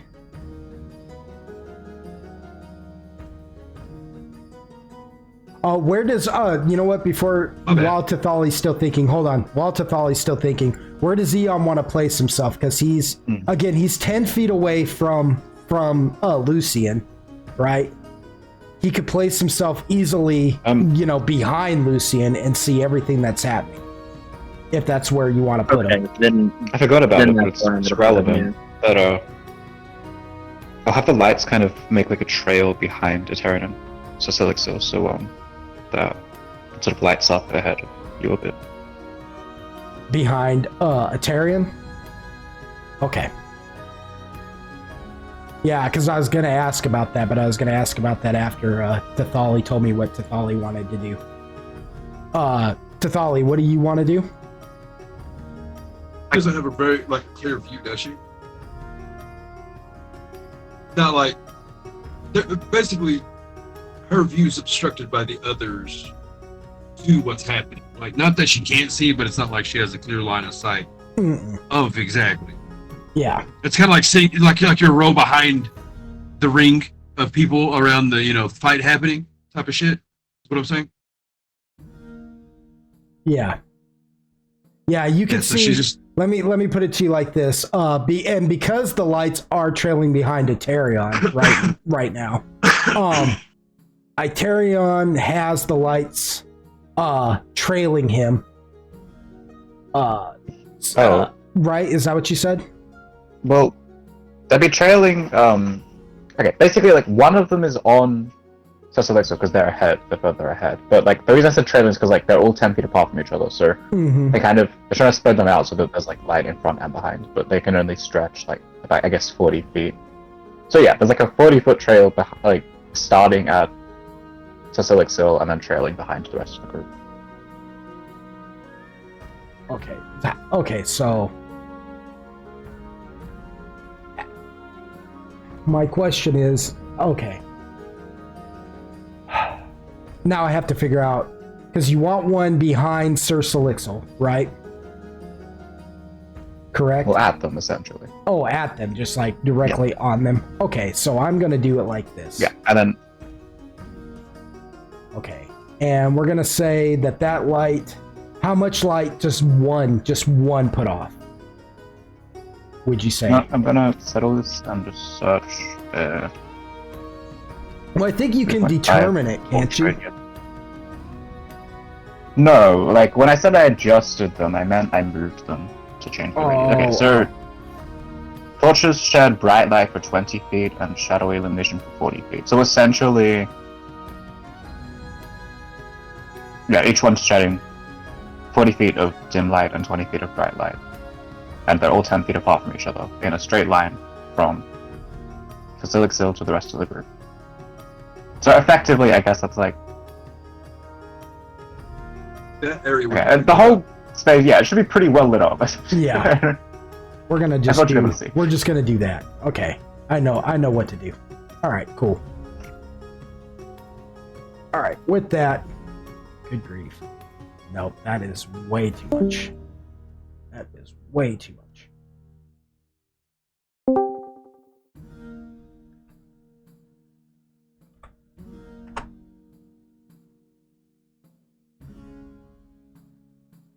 No.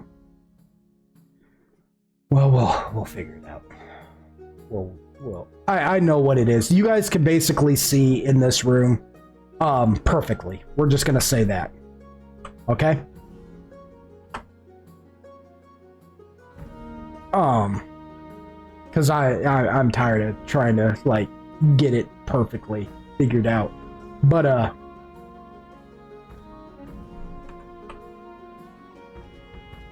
you guys can see down this hall perfectly, which means that basically Tathali, you can see everything happening there perfectly, but the only thing you can see is Lucian and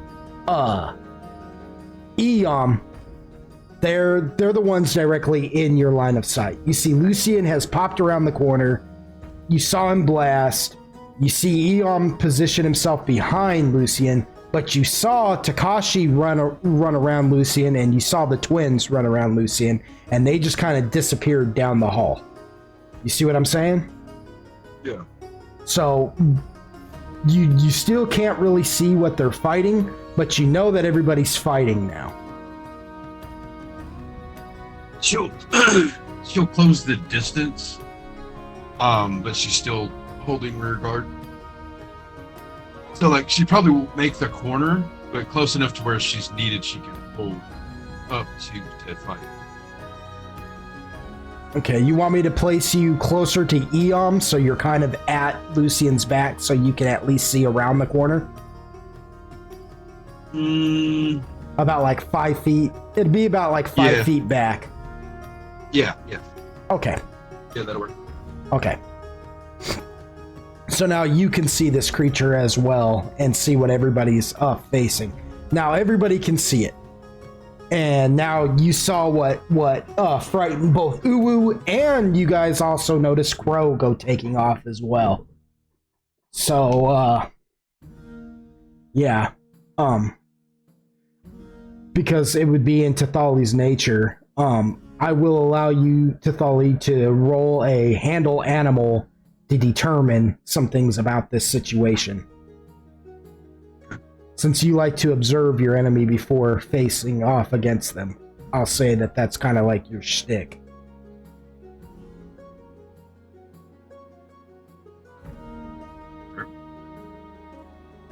I mean, if you want, don't let me play your character for you. I just thought maybe that's what you were shooting for, so I was giving you the option. Yeah, it was either going to be that, or I was going to do like nature or something. But like, seeing it, I don't think she would be like, "Oh yeah, that's something natural." Yeah. That's not a great roll. Yeah, you don't really know what it is. You just know that. You know that something about these things, yeah, you know, that just wasn't. This isn't good. You know what I mean? I'll tell you this. You know that this is what scared Uwu and Crow away for sure. You know what I mean? Fair enough. Okay. That is the move phase for everyone. Correct. Now we're going into the attack phase.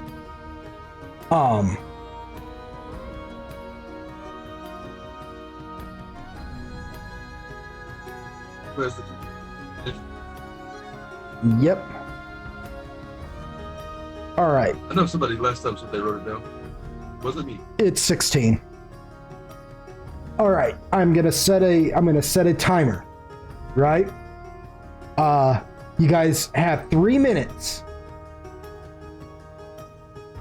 Unless somebody goes. If somebody's starting to go, I will stop the timer. But if nobody's moving and 3 minutes lapses, I'm giving the attack to the enemy.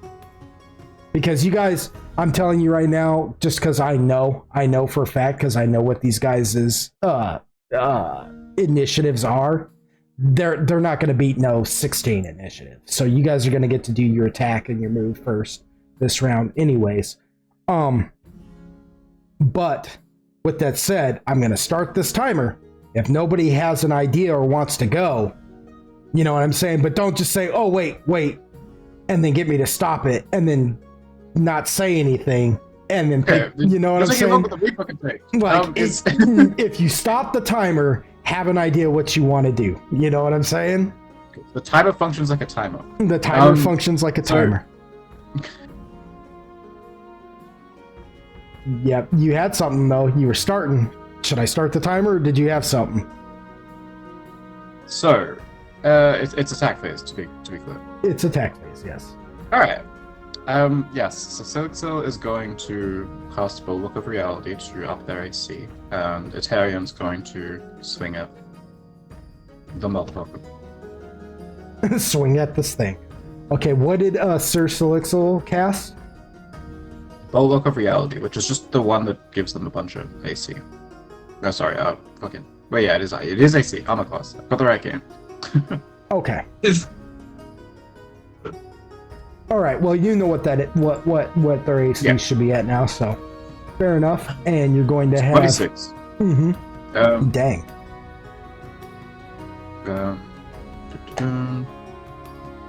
No fine. Wait. Oh. Okay. So Itarian being to the side with does that count as flanking them or no? No, there's nothing directly behind them now. Okay, ask about additional. Yeah, because it's still open on its back and its right. You see what I'm saying? Right. I pray that hits. For a 21, that is a hit. Okay. Famous last words. I pray that hits. 11. Well, see, if 21 wasn't hitting, we're fucked, right? Yeah, that would be pretty hard. Yeah. You'd be like, what did you do? What did you make this thing? You know? Why would you make this thing like this right now? You know what we're at. All right. So, Atarion, you swing and you hit it. All right. Starting the timer. Is this thing technically out of Guillaume's punching range? Since I'm behind Lucian? Yeah. Yeah, however, let's see. What is... Eom doesn't have like a special like 15-foot like adjustment or anything, does he? He can only attack out to 5 feet ahead of him, right? Yeah, he doesn't have any like special reach. Okay, I was gonna say if he's got special reach, I'll let you try to punch over him, like around him, and see if you can't kind of just be using Lucian as like a human shield type of thing. You know what I mean? But you'd have to roll to make sure you don't accidentally just punch Lucian in the back of the head. But no, not at this moment. Okay, in that case, I am going to start buffing. All right. For the moment. Let me make that roll real quick. We'll let you know Chitali's not going to do anything at the moment, and she's kind of holding guard. The shit gets real. Right. I just roll a melee to attack, right? Or am I'm in attack range, you said, right? Yes, you're in attack. No, I'll go slap it. I don't think I slapped it. You missed. Nice. You did miss, yes. Its AC isn't so powerful that 21 can't hit it, but it's not so weak that 9 will hit it. Yeah, so you swing on it and it just kind of bounces out of the way after taking the shot from Itarion. Takashi, you take a swing at it and it manages to dodge that. And you're 21, that's a pass, I believe. And what buffing are you doing?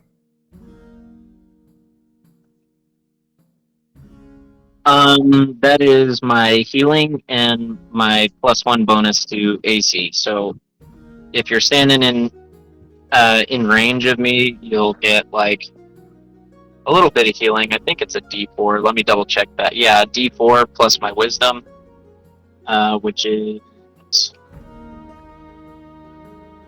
+2. So a D4 +2 healing each turn, and a +1 to your AC. What is the range of the heal? Double check. I believe it is 50 foot. No, it's 60. It's 60 foot. Good grief. Yeah. Yowza. Hey, you let it slide. I mean, yeah, I did. I let it slide. Lucian, go ahead and roll me a heal.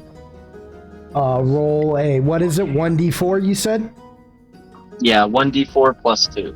So Lucian, go ahead and roll 1d4 for your heal. Oh, I added the +2. Yes. 3. Okay. I'll take it. Yeah. Also, Lucian's going to Eldritch Blast the thing again, the same one. All right. or the same one or the one that just attacked you? Because the one I attacked earlier. Okay, I'm going to need you to roll a percentage to make sure you don't hit Sir Solixel. Oh, are they right in front of me? Yes. Oh. In that case, the one that bit me, is that one clear? No. Do what? The one that bit me, is that one clear? Yeah, that one's directly in front of you. Okay, yeah, just shoot that one then. Point blank. Okay. Let me double check something real quick.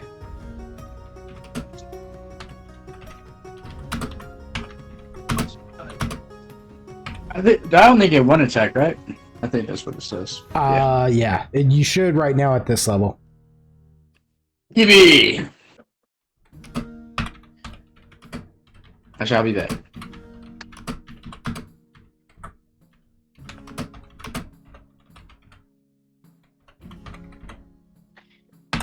Better yet, instead of Eldritch Blasting, because he's right in front of me, right? Okay.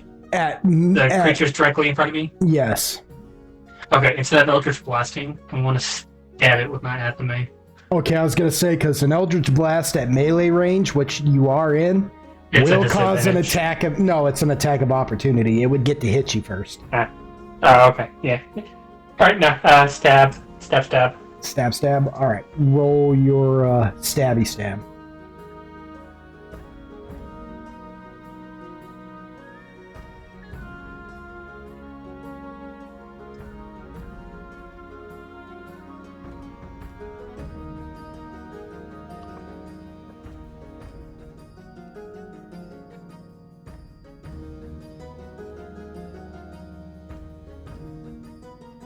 For 19? Yeah. Alright, that is a hit.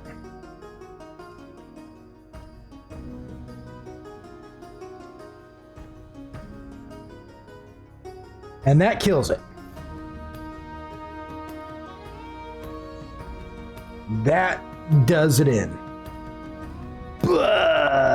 Money. How do You you think your want to... teeth are sharp? Let me show you what's real sharp. Stab. How do you want to do it? Exactly, just like that. He says exactly that. You think your teeth sharp? Let me show you what's real sharp. Stab. Oh my gosh. He's as neurotic as freaking Agaragis.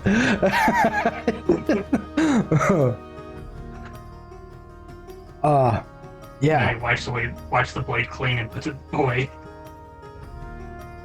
Yeah, which Agaragis never mentioned anything of what they've been wanting to do this entire time. No. Agaragis, are you there?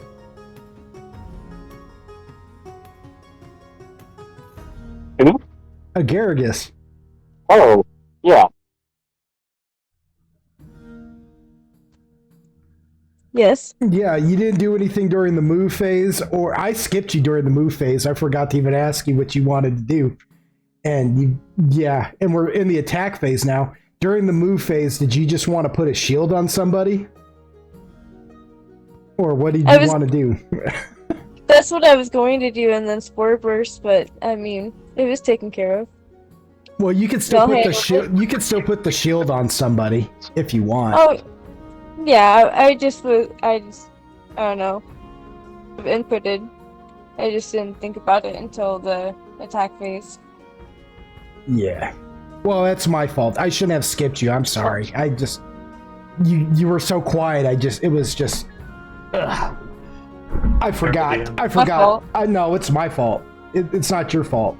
It sounds like I'm being like it sounded like a backhanded thing what I was saying, being like, well, you were too quiet. I didn't mean that. I was just explaining that I forgot. It's my bad. I need to remember everybody better. Can I still put it on the girl twin, or like? Yeah, you sure can. All right.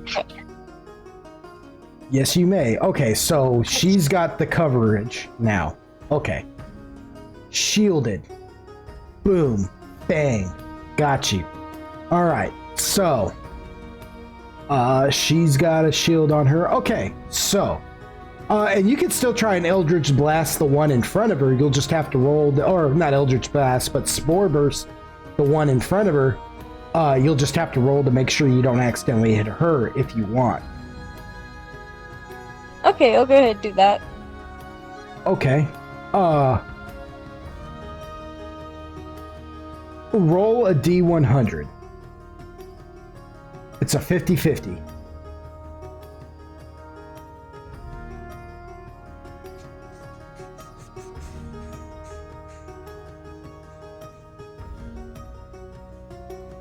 All right, so you shoot past her, and go ahead and just roll to see now if you hit him.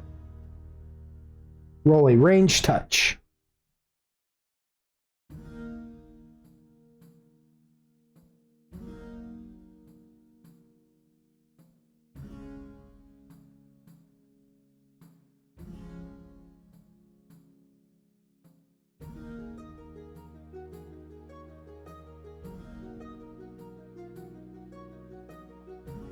So you just roll a regular ranged attack. And then, but it's just it's based off of a different DC is all that's gonna do. Or a different AC, not different. That's a hit. Roll your damage.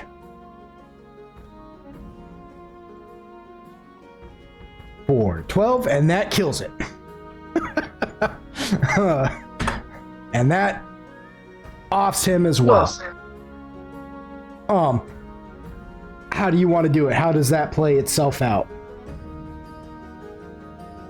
Can I shoot it out of my armpits?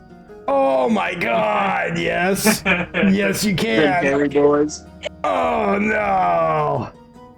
Yeah, so Lucian, you see over your shoulder Agargus just lean forward, raise both their armpits, and out of the freaking gill-like fans of their freaking armpits, these spores just come bursting forth, just kind of like out of them like a nasty fart. Which we now know are weirdly hairy. They're hairy like, yeah, they have like little, like, I imagine it looking like silk. Yeah, like real fibrous. Yes. And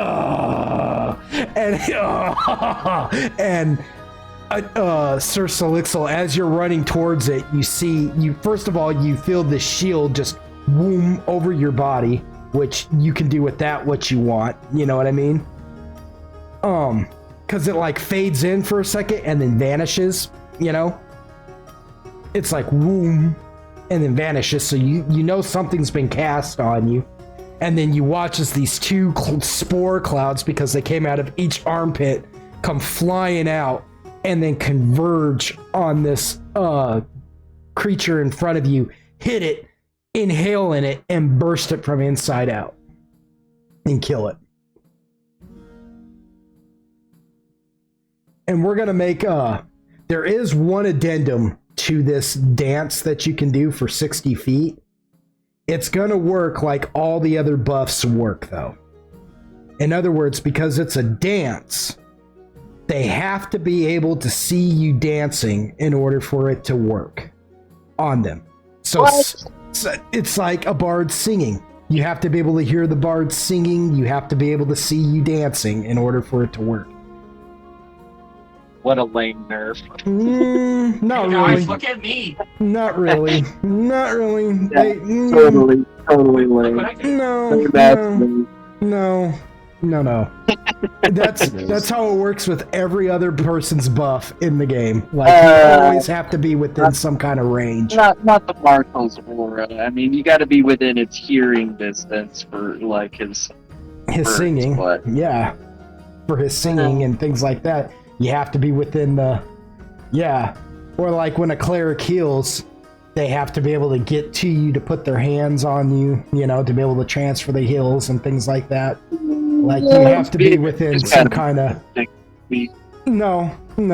That's how it is with everything. That's how it is with everything. So infallibly lame. No, it's not. Well, I mean, it's not infallible. Yeah, infallibly lame. No. No.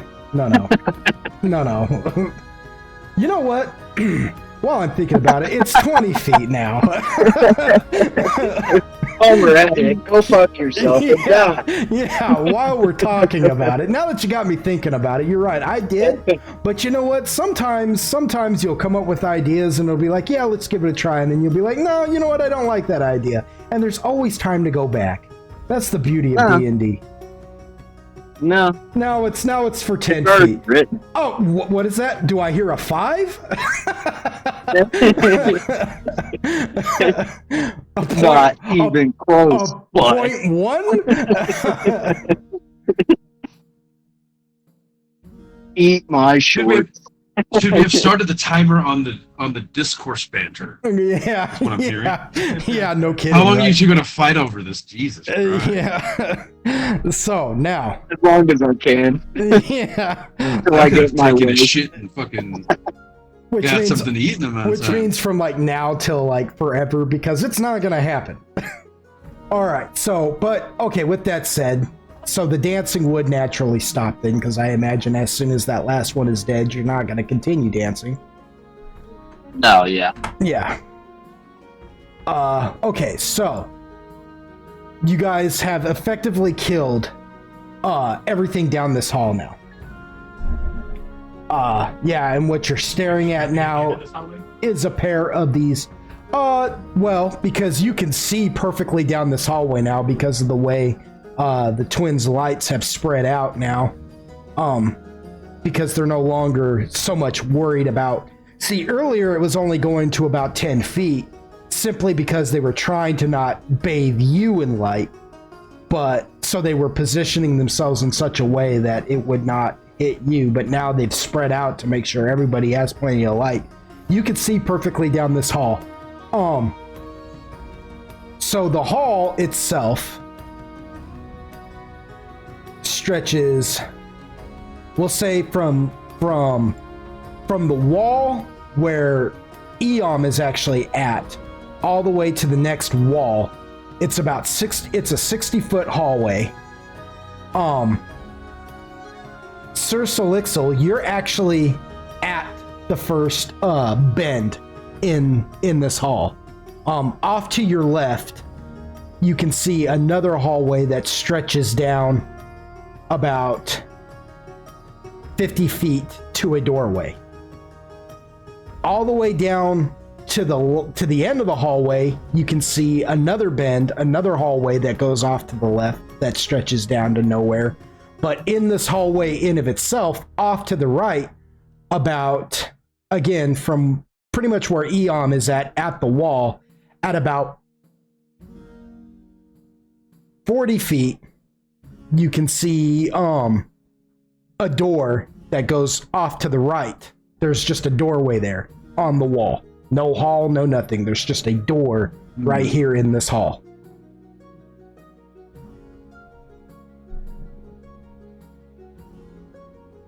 Well, shall we continue down this one?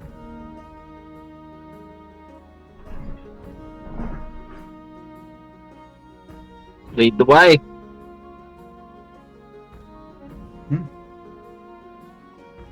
Sure, continue on. Where do you all want to I go? was going to say for lead. I mean, just so Elixir and Batarian are walking in with anyone. I don't know if anyone else is. Someone else wants to take the lead, they'll fall in behind them, but for now they're just they just might keep moving.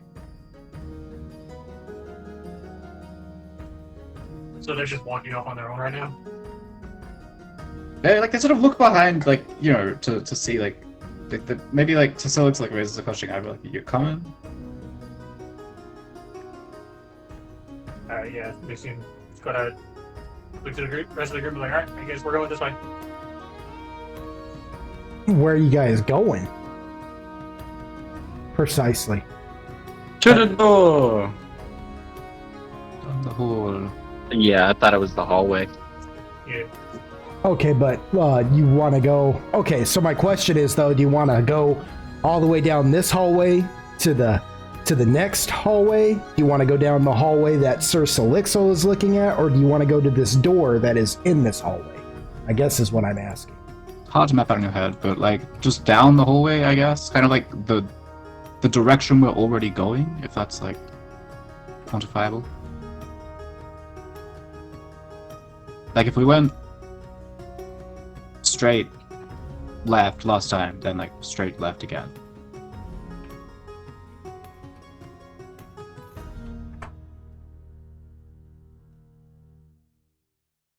Whichever requires the least turning from where we were already headed. Okay. I'm gonna say Eom follows the twins because of their sheer confidence. Yeah. See, They you know say what they're But I'm doing. assuming like it's everybody's following boredom. the twins. Because of their sheer confidence. All right, so you're Meanwhile, they're just eager to get into another life or death situation. Yeah, cool. going. Right.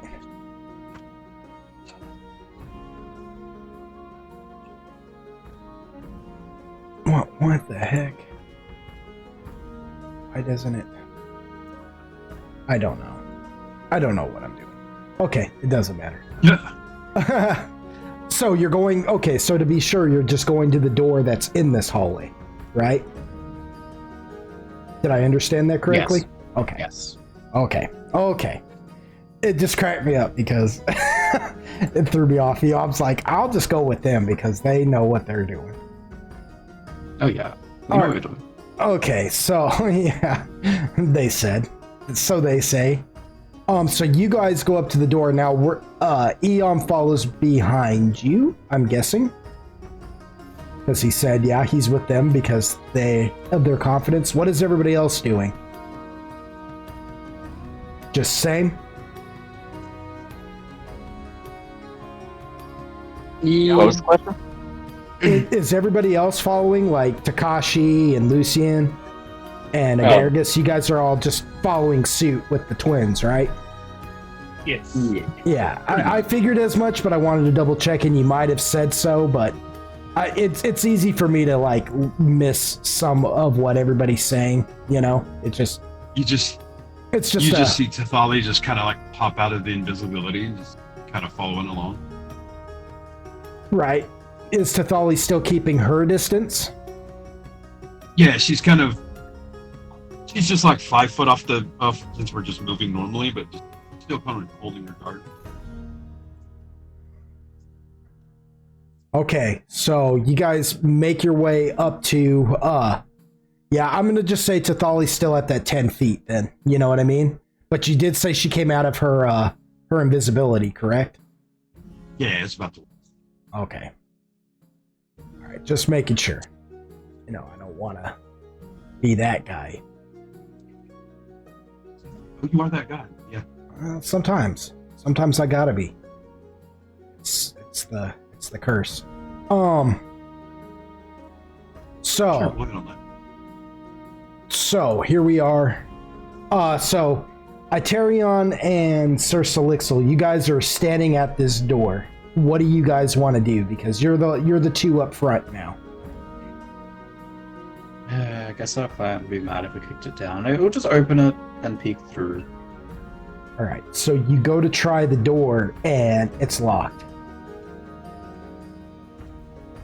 But Itarion just turns to the rest of the group and says, "Can anyone open locked doors?" well, you notice. I will say this: you will notice that there is no keyhole. Can anyone open locked doors without a keyhole? I technically can. Yeah, I raise a wooden fist. Depends on how much noise you want made. Maybe we should consult. Well, yeah.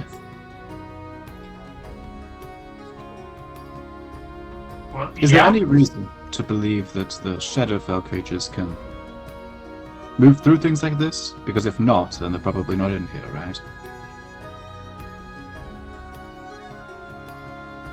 Someone more learned? Your guess is as good as mine. Oh. Would Lucian know anything with that?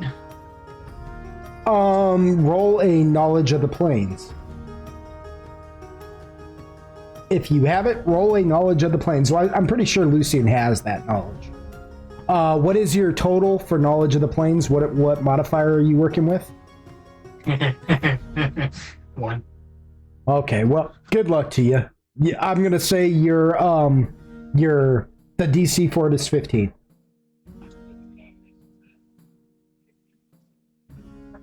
Nope. 20. Yeah. Yeah, so you're basically like you originally said, well, I mean, heck if I know.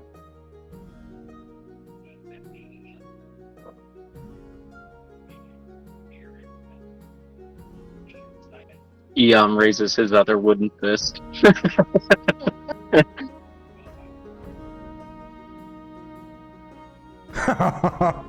Eom, you are more than welcome to try and bust that door down if you'd like. You are allowed to play as much D&D as you like, if you want. I'm just suggesting it, you know. Like I could break it if you want me to, but I noticed that y'all are trying to be quiet.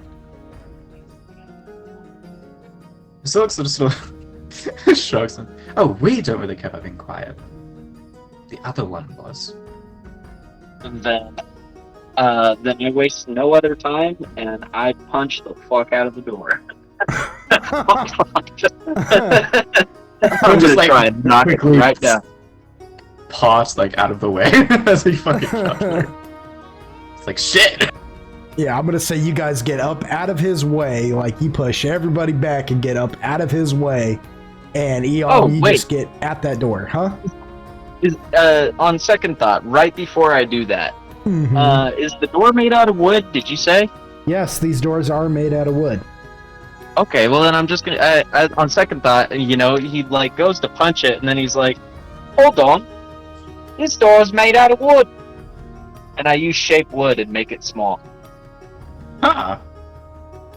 Like you just completely just shrink it down to like a miniature door that you could step over if you wanted to, or what do you mean? Yeah. Like I just, you know, it's like I grab it and make it tiny, and just, you know, to where it fits in my hand, and then I just drop it in the doorway. I'm like, there you go. Nice I trick. thought I could do that. All right, nice. So freaking cool. Ain't that something? Handy dandy. Right. So you do that, Eom, and the first thing you can see into this room, just directly, let's see here, directly in front of you. Yeah, directly in front of you, and like kind of like in a cone, so you can, like, you're standing in the doorway, so you can't really see inside there, but you can kind of see a cone, like vision. Off to the side there, you can see what looks like a bunch of open crates, but directly in front of you, you see crates that are holding what looks like bottles of something, some kind of chemical in there.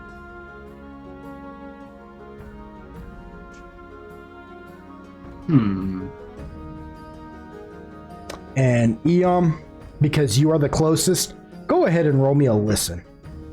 Ah, fuck. Okay.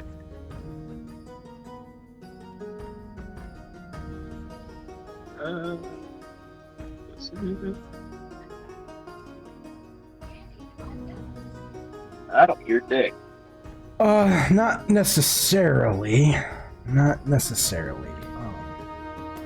You, Hey, woman, guys, I'll be right back. Come grab my food real fast. Okay. Eom, you can hear something, you know, off to the side of you, just beyond your sight of the doorway, right? Off to your right, you can hear something that sounds wet. Almost like sloshy.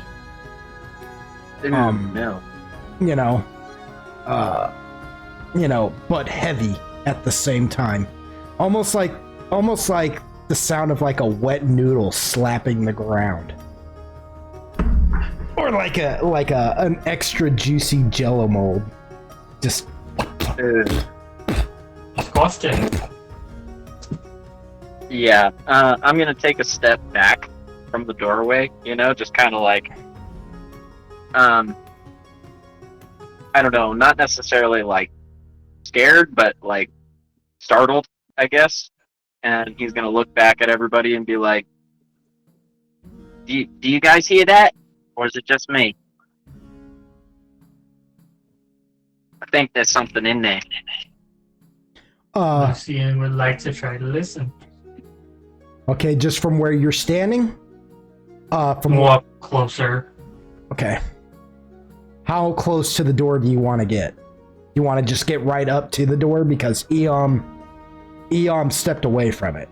So you don't have to go all the way in, you can just go to the door entrance. Yeah, let's go to the entrance. Okay, which means Agaragis and Agaragis, you can choose to roll a listen as well if you want.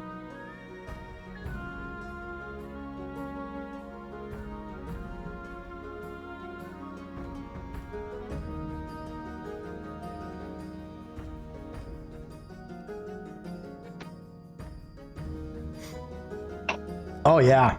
Okay. So Lucian, you hear you and Agaragis both hear the same thing that Eom hears, only you hear something a little bit more. You can hear what sounds like low whispering in a language that I'm gonna say neither one of you understand. Only Takeshi does. That neither one of you will understand. I'm pretty sure neither one of you know this language, which is fine. But but it's not just it's not the kind of whisper that's like it's low. It's like you know what I mean? It's got like a booming almost echo to it, almost like a Gregorian chant, only less melodic, along with that heavy just slapping on the ground of what sounds like a heavy wet noodle, sloshy noodle, just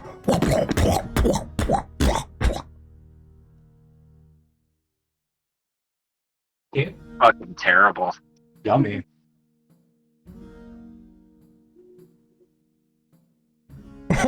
What do you do?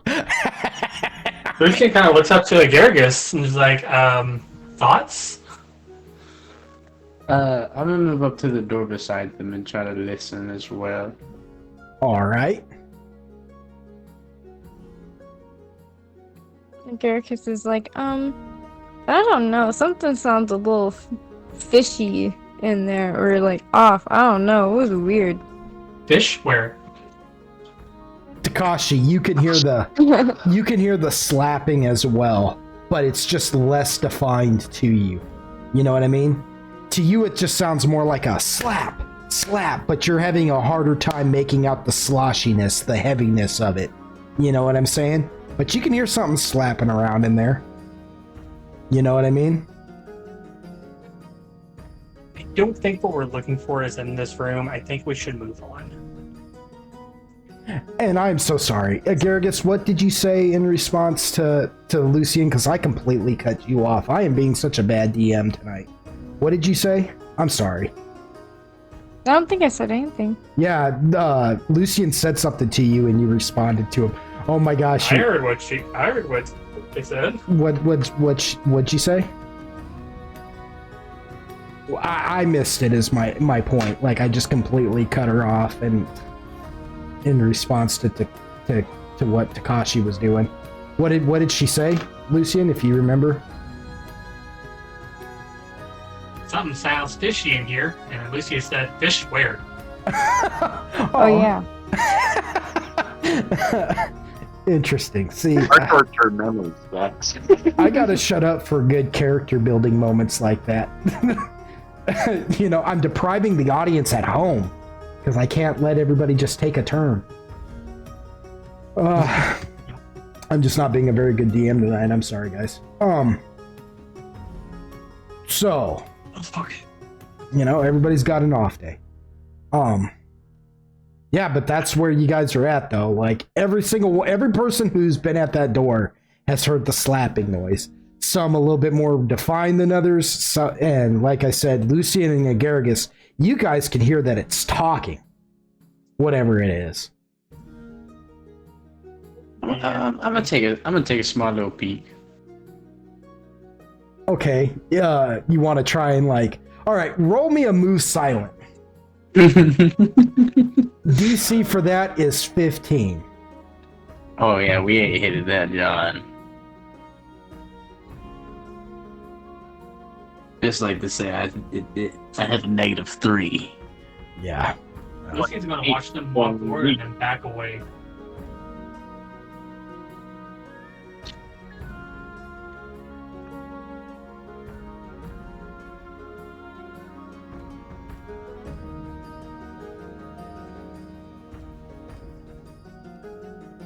Ooh.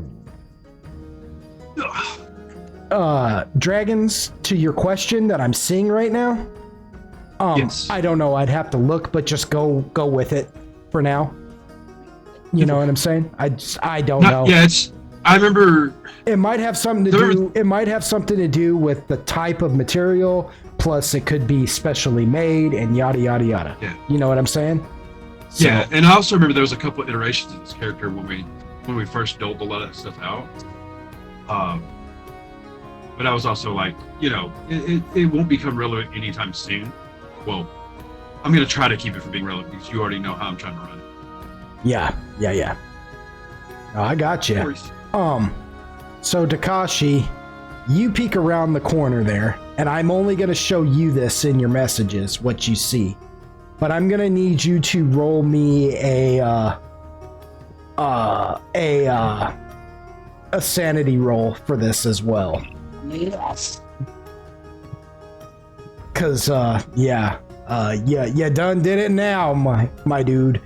So you peek around and you get like right in its eyesight because you failed that move silently. So it is fully aware of you right now, and what you see, I won't describe openly to everybody, but this is what you see. If you look in your messages on Discord, you see this, and then I'm just going to show the audience at home a picture of what he sees. And so you guys can always watch this back and just see what he saw, but this is...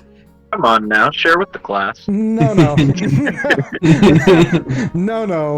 It's 1d100, right? Yeah, it's a D100, and you've got to roll lower than your sanity, and your sanity's a 20, right? Yeah. So you've got to roll a 20 Oh, or great. lower, or we're going to do a sanity thing with you. God damn it. Oh, you were so close. You were so close. You were so close. Do you have any heroic points? Hold on. I don't think. Let me see something real quick. I think I wrote in here that heroic points do not work on sanity checks. Oh no, that's lame. Yeah, I know, right? Like the worst thing you could do. DM isn't being very humble right now. Huh? Well, I mean, Bitch, be humble. Wait a minute. Could I go off that my orc is too stupid to understand what he is? Turn this TV off. Turn the CV off. Yeah. Okay, so We'll do what we have to do. turn the TV off right now. Turn it off. Master! Okay, so you failed that. Mm-hmm. Now you have 3 options, right? Okay. To see how much sanity you lose, right? Okay.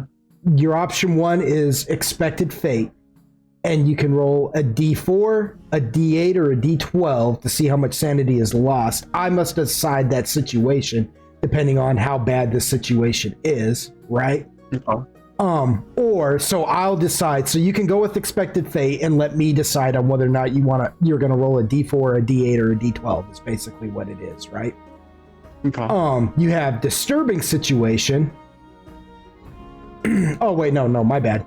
Option 2 is rationalize, which means the player can try to roll one more time, but if failed, you will roll a d20 to see how much sanity you lose instead. You see what I'm saying? Or option 3, acceptance.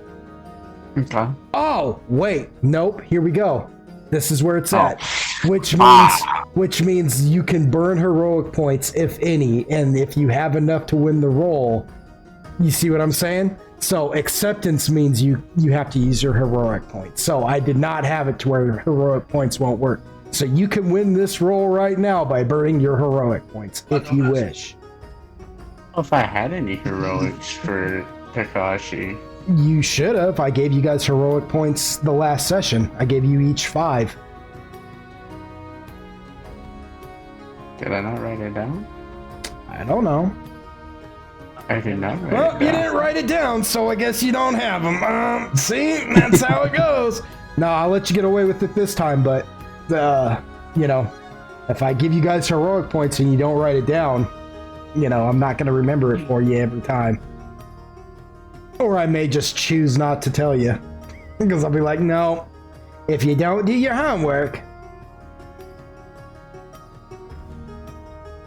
But yeah, everybody should have at least 5 heroic points right now. I nominate Minddog to keep track of everybody's heroic points. Yeah, I'll keep track of them. You're all currently at 0. Yeah. Oh, He's like, what the I'm going to fuck? use everybody's heroic points. Yeah, it's about This is pretty 25. much a What's community that about? pool right now. They're mine. Yeah. I did that on Elder Scrolls Online. I convinced a guild leader to let me be the banker, and I took everybody's guild money and just spent it on myself like what? It was unreal. What a Yeah. dick. That is freaking slimy, dude. Yeah. This is why I have trust issues. Yeah, Yeah, I'm not even gonna. You know what? To be fair. So okay, so how many heroic points do you want to Tyrion's not explaining that. He knows he's a piece of shit for that. He's just trying to move the fuck How on. many heroic points do you want to use then? I say okay, so you had to roll 20 or lower, so you'd have to use what, like 2 to win that, right? No, 3. None of these 3 to roll a 20. Mm-hmm. So I use 3. All right, so you've got Those. 2 heroic points left. Yippee! All right, so you pass that, but that is what you see, and because you failed the sneak, it looks directly at you, and now you can hear its whisper and everything, that low drumming. Only oddly enough, Eom kind of hit the nail on the head earlier when he said only Takashi would understand it, and he's right. Takashi does understand it, not because There's no way. well, it's not only because Takashi can only understand it. It's just funny. It's just ironic that he would be the one to have this happen to him first, after you pretty much like, you know what I mean? Like, you manifested this I into cursed. existence. This man did it cursed on my purpose. I speak, therefore it is so. Yeah, it begins to you begin to understand it, and it begins to basically it like sits there and rears up, and all of its multiple heads, and they all turn and look at you, Takashi, and you can hear them all talking at once, and they say, "You're really effed now, buddy." No, but they like, they're Canadian. But it Shut your fucking face, Circlefucker. it looks at you and it begins to berate you. And I'm going to need you to roll me a will save. Don't let it hurt your fifis. I hope I... Damn, I got zeros all over the board. The for DC for this is not 15, by the way. Please be 25 or higher. I got a nat 20! Well, okay. Yeah, I'll give that. Yes. That's the best I can do, Yeah, damn that's, it. that's the best you could do. Yes, that's the best you could do. So you you begin to feel fear. Like intense fear. Just start to fill your body. And you focus, Takashi. You fight off this fear, but you tell me, Takashi, what does Takashi do? Wow. What do you do to like fight this fear off? How do you focus? Like, what goes through Takashi's mind to He channels his Bushido. Yeah. I hit him with the mind like water. Nice. Like you fight it off and you're centered, but you realize that you are probably looking at at least one of the things you were warned about in this place, because it's large. It's not even like a small creature at all. It is a large monster, to say the least. It is literally it's so large that it's like its body is touching the ceiling. It's happening to like be like water just to fill the space that it's sitting in this room. That's how big this thing is. It's not gargantuan. It's not like, you know what I mean? It's large. Mm-hmm. So it's not filling up the whole room per se, but it's big enough that it's like this is a problem. I'm definitely gonna look at the good kitty cat and be like, the whistle, if you don't mind. I started what? Blow the whistle, good sir. I think we've run into something that we weren't supposed to run into. Sorry, I don't understand you. No, okay, I blew the whistle.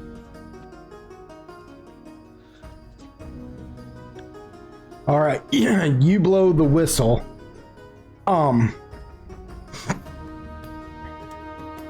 When you blow the whistle, Lucian, you find that you have two options. The whistle inherently speaks in your mind and says, and basically, without really words, it's almost like instinctual, almost like it's showing you images. It's asking you, who do you want to call? Do you want to call Shelly or do you want to call Franck?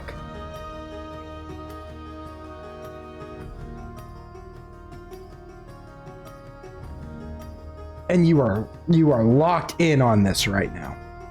Let me put it like this.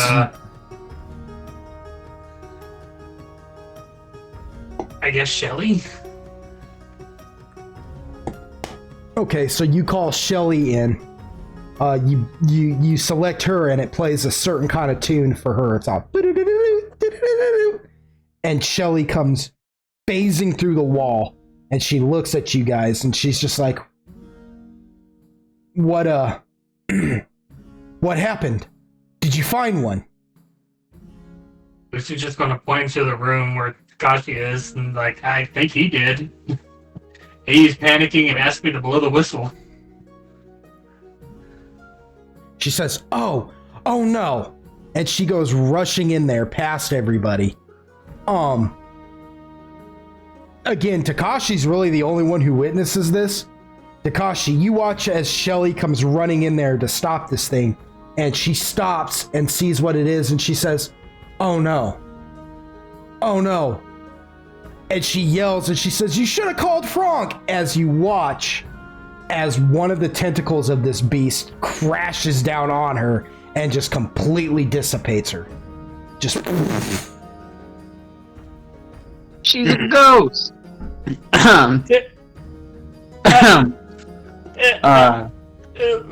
I'm gonna tell the kitty cat.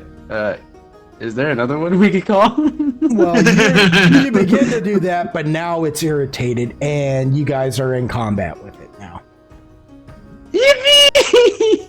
Yeah, and because you have taken all that, it is going to move. Like, it moves right in on you, Takashi. Just. And the second it does that and gets within eye shot, I believe the people who can see it right now, Sir Solixel is on the other side of the door just around the corner, so she can't actually see it, according to what I can see. Tathali is 10 feet behind the group, so she's down the hall. She can't see it. The only people who are at an angle who can see it are Agaragis, Lucian, Eom, and Iterion. I need everybody to go ahead and roll me sanity checks. And this is what you see. What a horrible night to have a curse. You see a massive beast that looks like it is made out of black tar liquid. It is shiny black with multiple eldritch tentacles coming out of it. Its body is like a bulbous ball, but out of that ball, the ball itself isn't perfectly spherical, as the ball itself looks like it is just a tangle of these tentacles, and each tentacle either has like a swinging arm. Well, each swinging arm has a face attached to it that forms into a skull that is dripping black ichor from its mouth. And again, it is large, so it is like ogre size.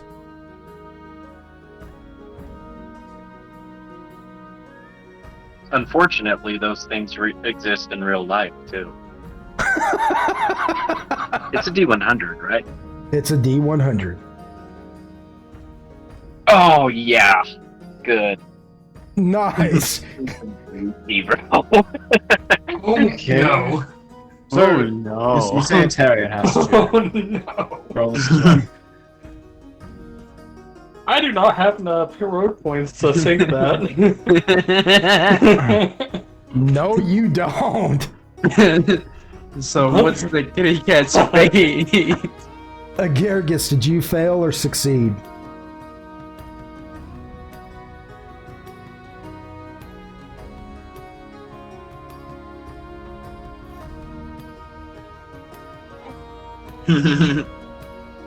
Like, I don't know. Was I supposed to write something down? I failed by 10. By 10? Ooh, Yeah. that's a bummer. You won't have enough heroic points either to save your bacon.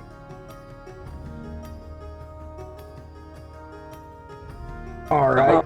Oh, I've got 24. You had 24 on your other on the first yeah. Agaragis. This Agaragis will not.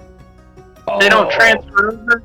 Oh my goodness. Mind Doc, you're gonna have to roll. Oh no. It's Yeah, a you only have to roll for one. Ooh, you lucked out on that one. One of you's gonna be all right. Nice. For So all you who passed. see, No, I mean, and Iterion managed to like be like, what is that? And then be like, well, I mean, you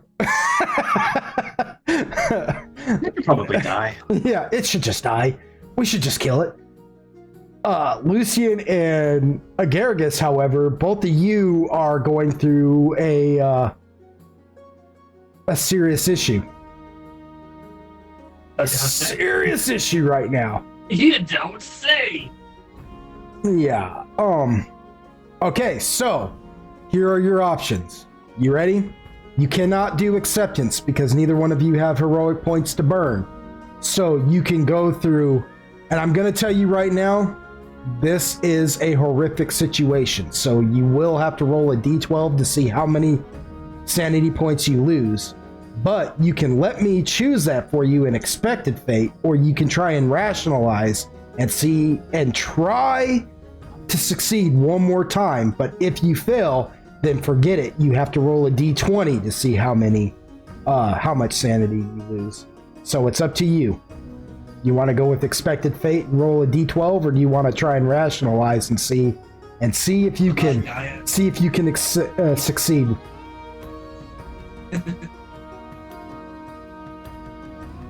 Garrus, you go first. Basically, do you want to try again, or do you just want to take the penalty and roll a d12?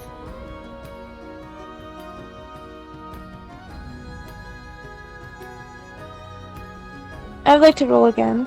Go for it. Ooh. You got this, Agargus.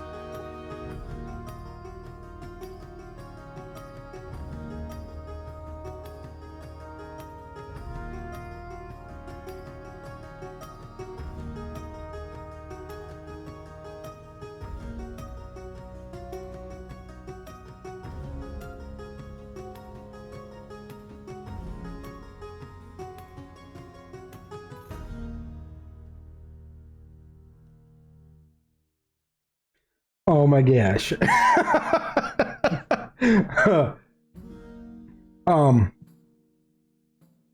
Okay.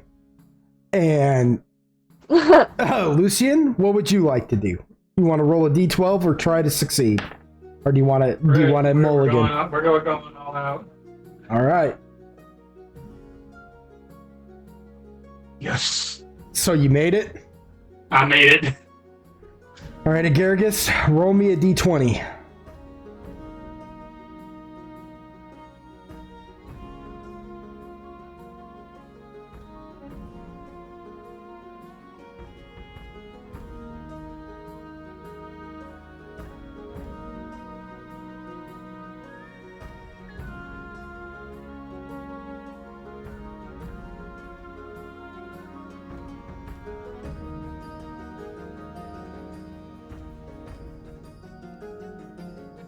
Oh, only 3? That's not bad. Yeah. That's not bad at all. What is your max sanity before you subtract it? What is your max sanity? 20. Okay. 20. Okay. So, oh yeah, you're fine. If you reach 10, you will develop a quirk. Okay? But you're fine for now. You're fine for now. Which is funny because it's like, well, what kind of quirk could Agargus have? Who is Starts becoming normal. Yeah. Can't be a good one. Yeah. But yeah, 20. Yeah, you're good. You're good. So you're at 16. You're sitting at 16 now. Right? 17. 17. Yeah. I suck at that. You're Yeah, you're like, yeah, you do. Yeah, but yeah, you're fine. So you're fine. So just keep track of that. You're sitting at 17. But yeah, like this freaks you out. You now, all of you now, I'm going to need everybody who can see this thing, because now you all can hear everybody, like now all of you can now hear what Takashi was hearing with the voices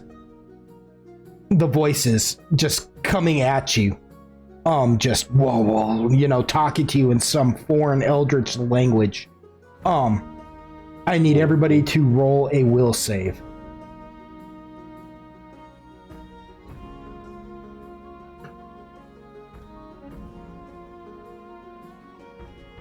Is that like the will, like wisdom on the first page? Yeah, you got fortitude, reflex, and will. It'll be just below all of that. Cool. Okay. Yeah. That's good as can be expected.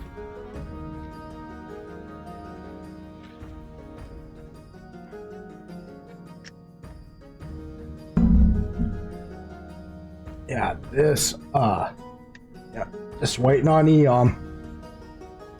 1 second, he was going pee. Oh, okay.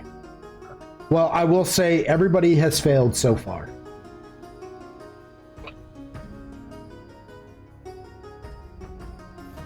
Others are dead. Yep. It's okay. I'll tell y'all a story. It's going to be a short one.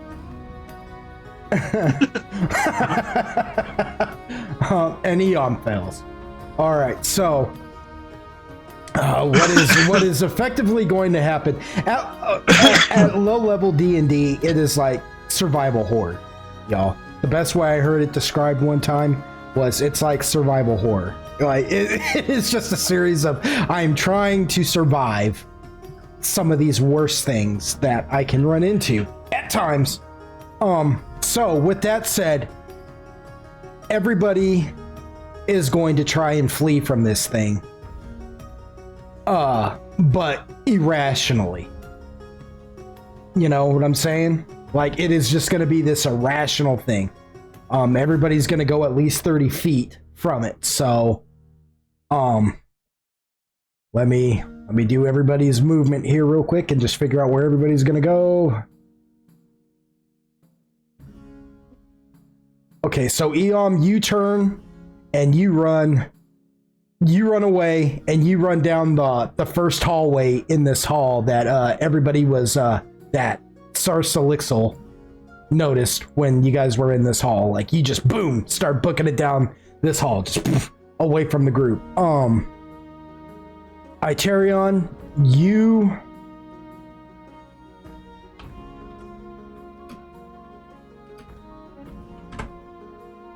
okay, you run down the other hallway for 30 feet. Let's see here, right about No, there. one of them ran past me. Yeah, one of them ran right past you. Yes. Can I do an action? In a huge panic. What action would you like to do? Because it depends. Cast Mage Armor on myself. Oh yeah, sure.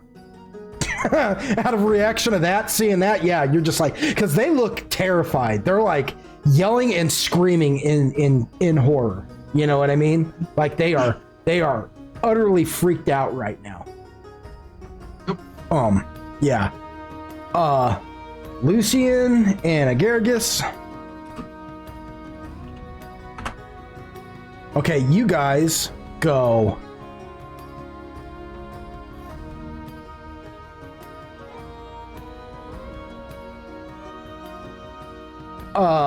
Back down the hallway of where you came. You're not to that hallway yet, not to the main hallway that you guys came in, but you're running back down the hallway, like back towards where that hallway where you guys first entered was. Takashi, you did not get scared, so you don't run anywhere. You are just facing this thing down, just so you know. But you watch. My man is no bitch. Yeah, but, Bails on him. yeah, but you watch as everybody else freaks out and just books it right out of that room. Just an abject terror. I really wish Tree Man didn't shrink the door down.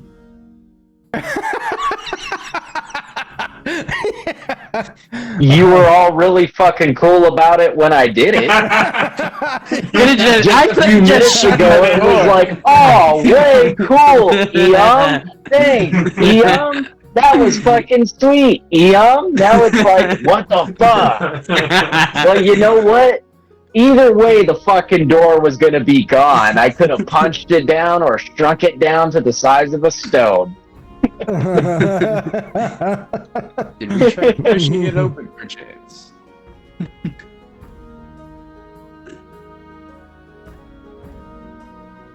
Oh man, this is insane. Well, with that,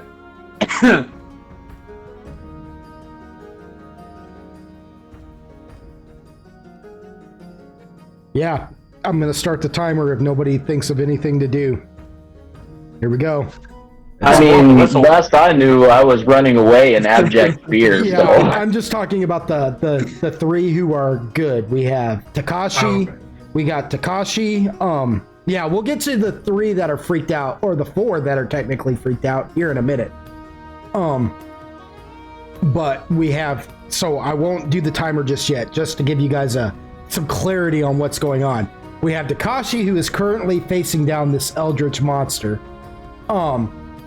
We have Sir Solixel, who just watched her brother run away in fear. You're still on the other like just around the corner of the doorway, so you cannot see in there just yet. And then we got Tathali, who was like 10 feet away. Well, was 10 feet away from the major group, but right now you are about, yeah, you're still 10 feet away from where Sir Solixel is, technically. Solixel's going after him. After Aterion? Yep. Okay, so you go hauling butt after Aterion. You got 40 feet. You'll make it to him. Yeah, so you go running over there and you see Aterion just sitting there. He's doubled over with your hands are on your knee. Well, no, you know what? Aterion just went through an extreme amount of fear. He ran away. What kind of condition do you think he would be in? You know what I'm saying? When Sir Solixel finds him. You know what I'm saying? Because he's in a rough way, but I'm not going to just up and dictate, like, this is how she would find him. You know what I'm saying? But, like, what kind of condition is he in?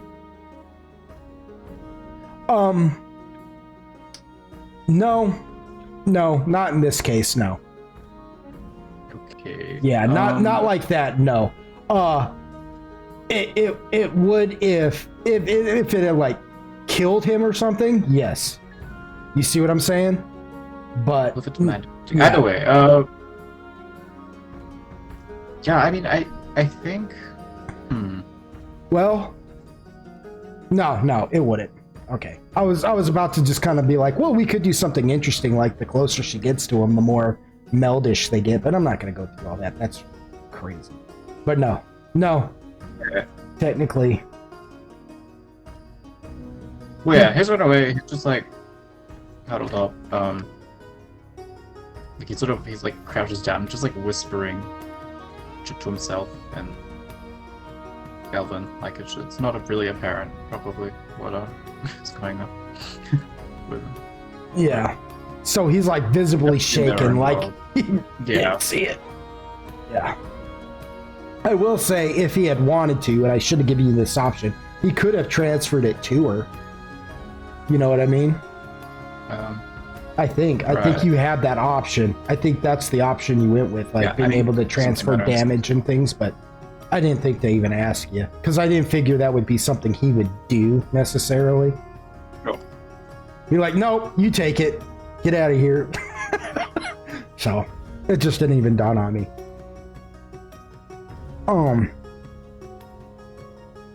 Tathali, Takashi, what are you guys doing? Just Your boy is drawing his swords. Okay. Or can I see before I do that if the cat dropped the whistle perchance while running away in a flee, or if he just clenched onto that John?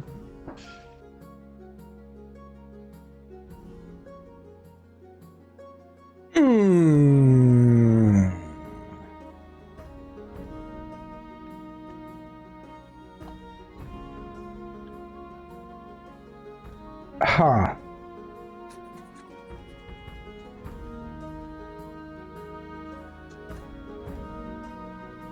Roll me a D100. And we're going to say you have to roll... We're going to say you have to roll a 50 or higher. Okay. It's a 50-50 shot on whether or not... You're basically just going to see if you got lucky and he dropped that whistle. Okay. I think I got pretty lucky. You sure did. You sure did. I should have said lower. And I thought about it for a minute and I was like, no, that's too much. That's just too much. Takashi's already done a lot. Takashi, yeah. Yeah, Takashi's facing this thing down. He's literally like the last line of defense on this thing. Yeah, so you look and you see that he dropped that whistle. You know what I mean? I opt to pick it up if I can. That's an attack of opportunity. Hey, well, fuck. I'm dead within one swing. What if I reflex roll to it and pick it up? Well, let's see here. I mean, I do get a dodge +1 to a targeted. You see, the funny thing about reflex is that the mechanic doesn't work as the way that the word implies. Yeah. Yeah. The problem with that is, oh, where is it in that one?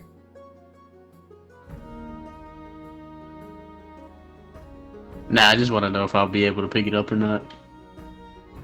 No, you're fine. I'm just checking something here.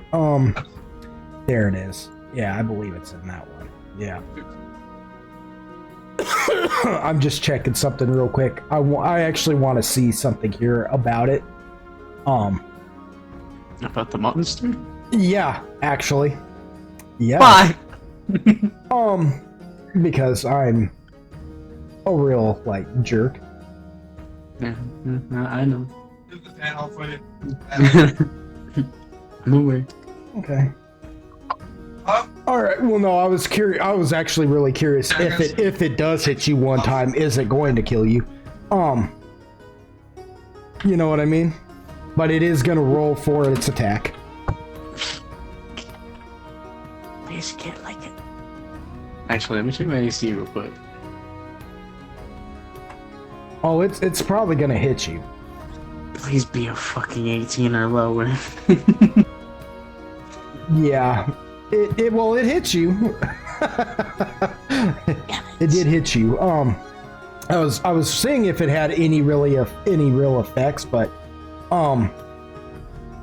yeah, I'm not really worried about that. It's already tried for its something else, so I'm just going with this. A good old bash to the face.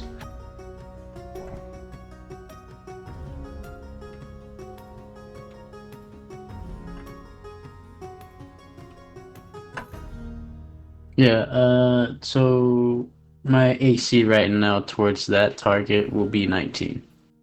Yeah, it just hit you for 18 points of damage. And I think I am on the brink of death. What is your health at currently?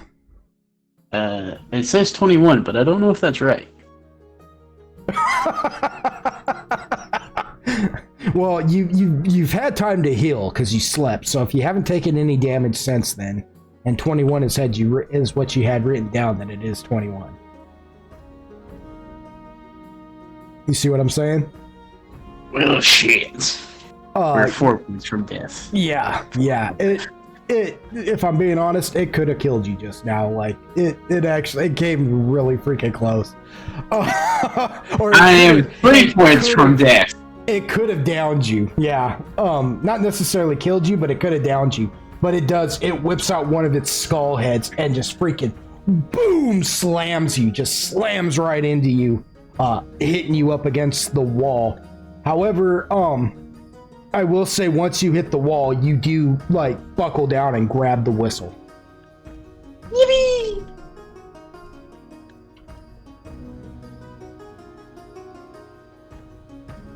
I also had a question. It's about my thing. About your what? My racial ability says regen 5 points every round. What? Your what? It says regen 5 points every round. I have no idea what that was for, though. Regen 5 points every round. Yeah. Oh, regeneration. So every round you'll regenerate 5 points of health. Oh my god. Yeah. Just gotta stay alive for 3 rounds, and I'll be good. Yeah, because orcs can do that. Yeah. Something that this when these guys first started playing, it's not that big of an issue for them now, But back in lower levels and stuff, and these guys were fighting orcs at lower levels and stuff, that was a serious problem for them. They were having a lot of issues with that because they'd be fighting orcs, and some of them would go down pretty quickly, and then some of them would survive long enough to regen 5 points, and they'd be getting into these long freaking fights with them. It was especially an issue when they were facing off against Groomsh, because he had like filthy amounts of health, and then he was regenning more than 5 points every round, and it was almost like they weren't doing much to him. Yeah, so yeah, that's just something that orcs can do. They can regen 5 points every round. So there's that. Yippee! Yeah, it's just something I gave him. I don't know why. I was just like, it'd be cool if orcs could regenerate. Like a lizard. Yeah. Yeah, so yeah, you yeah, so We'll be back. yeah, your next turn you'll get to regen, but yeah, but you get a will hold of the die. whistle and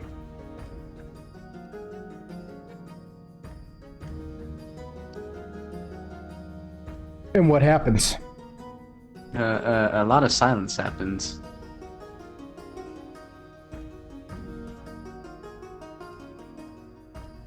A lot of silence. All right, I'm gonna hit this timer. You said and it just went quiet. Can you hear me now? Yeah. Oh, okay. So you get a hold of the whistle, and what happens? I'm gonna use that, John. All right. It works kind of like it did with Lucian. It asks you basically, like through instinct, who do you want to call? What were the names again? Frank or Shelly. The first one. All right, so this time you pick it up and, you're like, well, the chick didn't work, so we're gonna, and you blow on the whistle and you see Frank come, he just comes busting through a wall. Like, you know what? That's my kind of guy. Yeah. That's what we need. Yeah, like no questions given about it. He just comes busting through the wall, all just ready to go.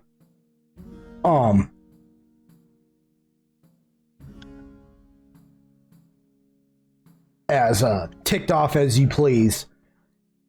Just and again, he's that revenant that just looks like a stitched up golem. Like he's got several different kinds of like body parts and things just all stitched together. Some of them look like they're elvish, some of them look like they're human, some of them look like they could even be orc to you maybe, but he's just an amalgamation of different body parts and whatnot.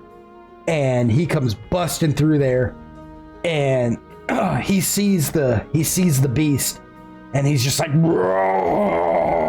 and it begins like you hear it begin to try and whisper at him, and he just shrugs. He just completely shrugs and then walks up to it and just starts punching at it. And they begin to engage in a fight brutal enough that it backs the thing up, allowing you, Takashi, giving you room to actually escape if you want to out that door without that thing trying to hit you or not. Yeah, with that, Mama didn't raise a bitch, but she raised a reasonable man. My ass is out. I'm at 3 points of life. I took a hit. I said that ain't for me. I'm out. So, the only person standing there at the moment is Tathali. So, Tathali, you see, you can hear like loud crashing and stuff happening from inside that room. But then all of a sudden you see Takashi come running out of there. He's bleeding out of his mouth. His chest looks like it's kind of caved in right now. He's looking pretty freaking beat up. Yeah, but it's just you and him in this hallway now.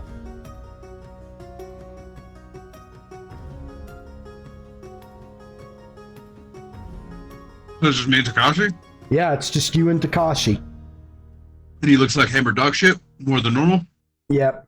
Lucian, well, no, actually, Lucian and Agargus are in this hallway too. They're behind you, and they have stopped. And again, they're kind of looking like Itarion did. They're just kind of both sitting there, breathing real heavily, looking disheveled, looking visibly shaken by whatever they saw in that room. But whatever it was, they look like they've moved a decent enough distance away from it that whatever it did to them, they're no longer necessarily affected by it.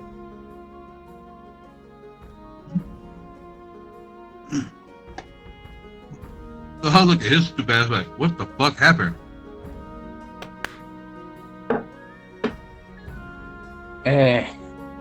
Tried to be quiet, wasn't quiet. And then big tentacle monster looking thing with skulls for tentacles beat my shit in.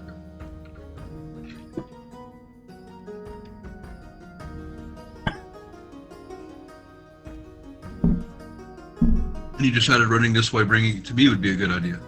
No. I called it. I pulled a famous blow the whistle, and I blew the whistle. It's back there fighting Frankenstein.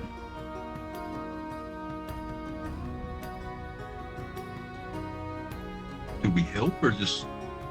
Oh no. Go the other way.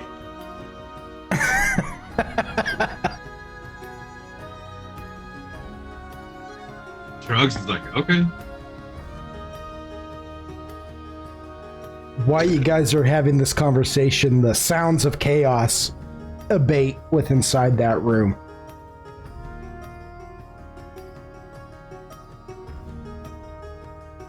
You can hear it for a minute, and then eventually the sounds of chaos. The fighting is like really loud in there, and then all of a sudden it just ends abruptly, no less. It's not like it teeters off. It just things crashing around and blah blah blah, and then all of a sudden it just boom, is silent. Time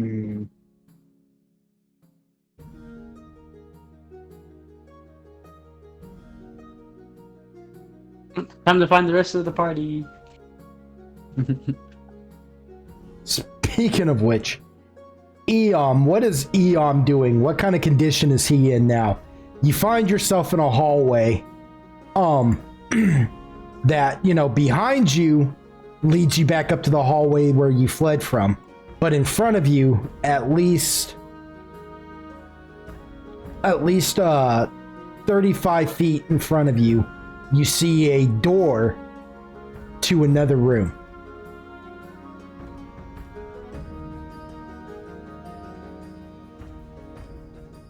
Okay, but I've regained my senses in some capacity, not just. You Okay. got 30 feet. I'll put it like this: you got far enough away that fear you were feeling has lifted off of you. Now you're kind of disheveled by it. Like, what was that thing? You know what I mean? Like, because you managed to pass your sanity, you're not feeling crazed by it. You're just aware that it scared you. You know what I mean? Yeah, scared you I'm really afraid. Whoa, yeah. Same thing with Itarion, and same thing with Agargus and Lucian. So Eon isn't necessarily very old, and with that in mind, even though he appears and has the functioning capacity of an adult, there is still something about him that is vastly immature and childish, right? So I'm thinking that he, at least in his emotional state, he's something akin to when you were a kid and you came up to like you're walking through your own house and you had to like you got to go to the bathroom or something and you had to walk across the really dark hallway to get there, and you like leave your bedroom and you're standing at the end of the hallway and you look down there, and even though you know reasonably that there's nothing in the hallway that's out there to get you, you still like hesitate to walk down the hallway because you're just like fucking afraid. Yeah. You know, there's some level of him that's kind of like that when because he kind of looks at the door and he's like, well, I'm not gonna fucking go through there without everybody, you know. So he turns around and looks, and this hallway to get back to everybody is just really daunting to him, you know. So he like hesitates for a second before he like starts kind of walking back to rejoin everybody, because he's like, well, I really don't want to be alone though. You know, there's something really childish about his demeanor and all of this, you know, like almost like a toddler. And he kind of sheepishly walks back down the hallway and, you know, and is like, hey guys. You know what I mean? Yeah. Hey, I'm sorry I got scared. You know what I mean? Like, he feels very defeated by this because he doesn't have that much life experience, you know? So he's like, I hope I never have to see something like that again. Italian and Sicilians are kind of like back walking with the usual cycles of things that happens. Like, oh, yeah, and Tyrion and that was a doozy. Sir Salixel, when you guys are walking back, before you walk back too, you notice at the end of this hallway there's a door as well. You know what I mean? Like back where you guys are headed as well. So doors everywhere. Yeah, there's doors everywhere. Every single hallway has a door of some sort. Yes. Doors for days. Doors for days. All the doors. Yeah. And then, you know, Lucian and Agaragis, you guys are still in that hallway, but you guys feel Agaragis, you're a little bit more because you did fail your sanity. You're a little bit more than just frightened by this thing. You know what I'm saying? That thing, like, because you did not lose, huh? I'm gonna interject and just let you know that Agaricus has clocked out. Oh. Well, shoot.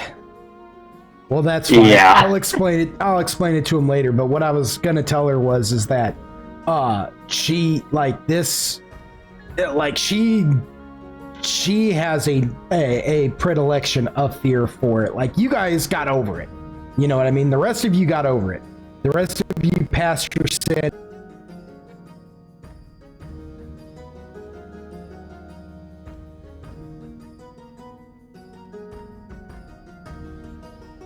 Checks enough to where it's like, okay, we won't have to roll a sanity against this thing again, type of thing, right? Like, once you see it one time, I don't make you continue to roll sanities against him. You know what I'm saying? I'm pretty fair about that. Agaragis, however, having lost against it, will have to roll another sanity check because they've got to defeat it at least once. You know what I mean? But they haven't developed a quirk yet, so I'm just committing that to the recording now, even though Agaragis is checked out. But yeah, you guys have regrouped. You all watch as Atarian and Sir Salixel come out of one hallway at the end of this hall. You watch them come out of the hallway at the end of this hall, and you watch Eom come out of the hallway. You know, that is the first hallway that veers off to the left. And you all are pretty much in this hallway together again. Yeah, with Tathali standing there just kind of looking at everybody. Like, what is Tathali's thoughts on the matter at this moment? Like, after everything Tathali just witnessed, what is Tathali's thinking about this whole situation as it stands right now? Yeah. Hmm.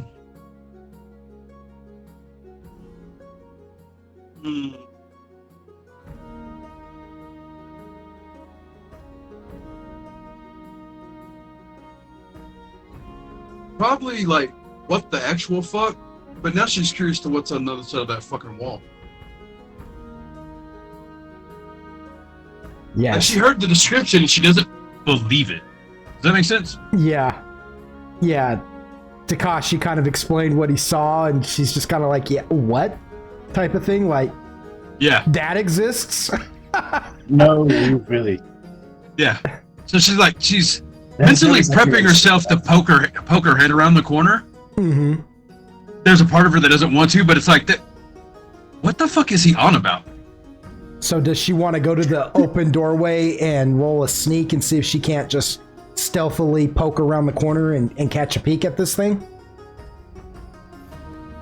I'm gonna say, like, Siliso just comes behind her, puts a hand on her shoulder. And, like, when she turns around, inevitably, presumably, and then she, like, snaps or something, I don't know. Do I get stabbed for this? No, but the body language says, motherfucker. That's my arm.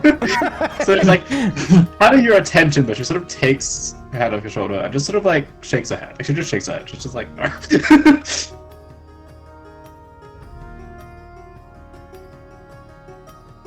I will point out again to Takashi and Tathali, you know, even though Lucian and Agaragis were in the hallway too, they were both so disheveled that it wouldn't have really dawned on them. But Takashi and Tathali, because you guys still had your wits about you, and everybody now is taking notice of how beat up Takashi actually looks. But I will say this also. The noise did abruptly stop. Like, Takashi and Tathali, you guys heard like what sounded like a raging kaiju battle going on inside there, and then all of a sudden it just abruptly ended.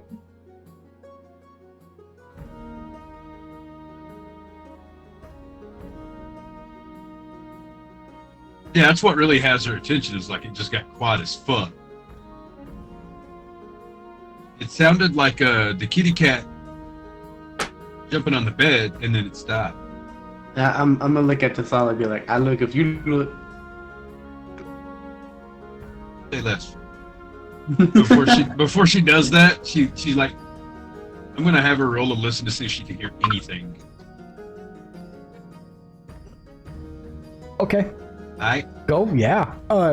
You gonna put your ear against the wall or near the doorway? Just kind of near the door, just like, hey. Yeah. Hey. So you listen and you can't hear.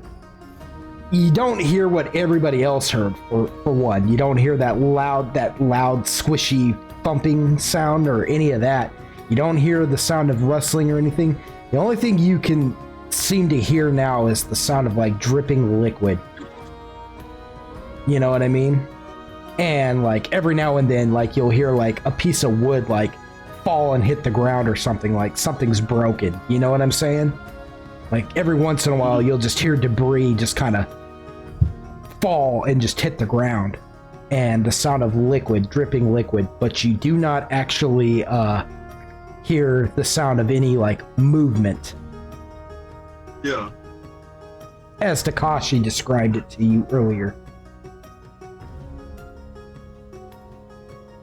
Yeah, she just kind of looks back at him and kind of like nods her head like, so we doing this or what? Yeah, I guess I'm gonna peek around the door and be like, hey, what's poppin'? Okay, are you gonna try and do it stealthily, or are you just gonna step up into the room like you own the mother? Last time I did that shit stuff. I mean, we could do it again. Walk I'm right down. up in the club like F everybody but me. We're gonna do it again. Alright. And this bitch like, I'm the one you bitch like.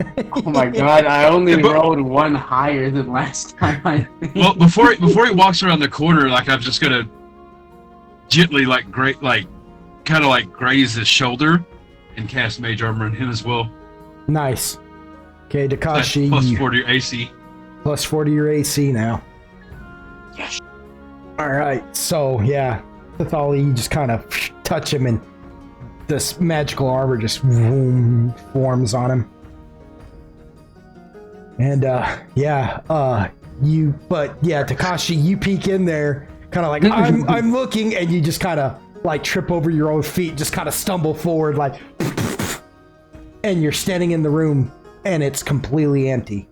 However, there is all kinds of like destruction in this room. There are shelves that there once was a cabinet full of like bottles of what looks like liquids and stuff in there. That's been turned over. The bottles are smashed on the ground.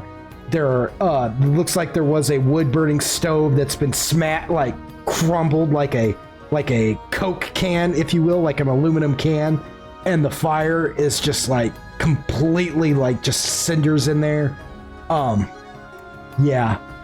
Tables have been turned over. You know, it's mass destruction, but there's nothing in there. And you know that there's nothing in there because that thing was too big to miss. But you don't even see Franck. The only indication that you see of anything is that there's a hole in the wall that is Franck shaped. Not like he put his shoulder into the wall and bashed into it and just made a hole that he could go through. It looks like he literally walked into the wall and the wall just broke around him, leaving an actual shape of his body in the wall. Nice. Well, I'm gonna look back and be like, hey, it's all good.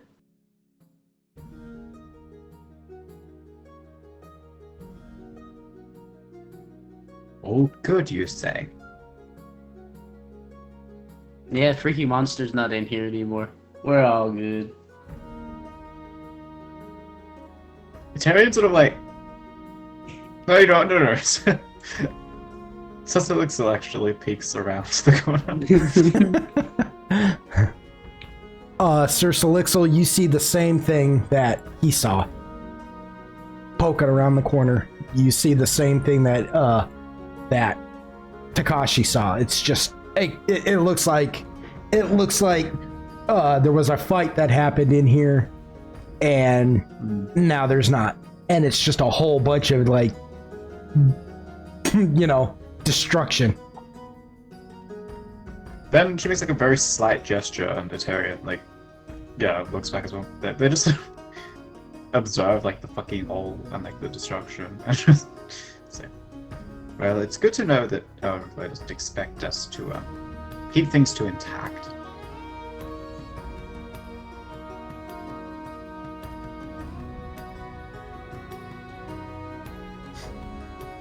What is Eom and Lucian doing?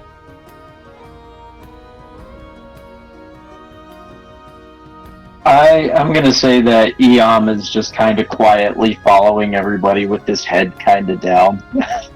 You know, like this has affected him in some way, if not by his sanity. You know, he's just kind of like, ugh. Yeah, my first. I'm upset. Yeah, I embarrassed myself.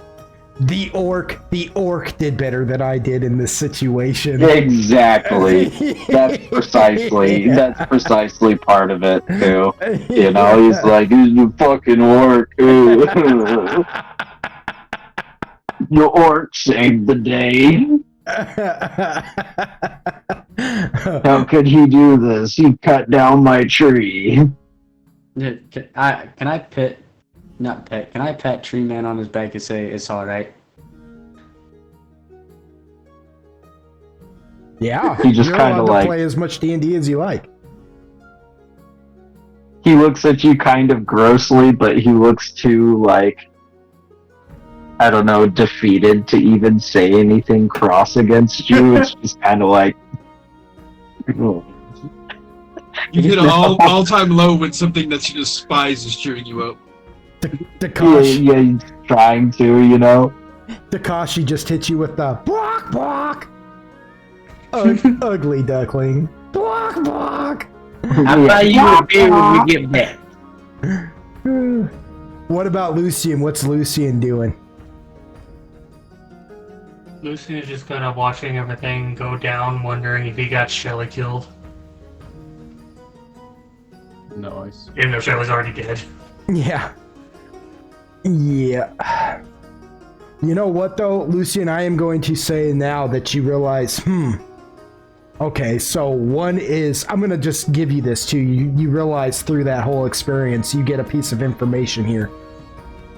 Franck is good against one thing, so that means if you should run into the other thing down here, God forbid you run into the other thing they don't want you running into. You know what I mean? You know that Shelly will be effective against him. You know what I mean? Now you know which, you know what I'm saying? Which one to call upon, you know, if, assuming that Shelly's alive. You know, even though, yeah, she's already dead, but... Yeah.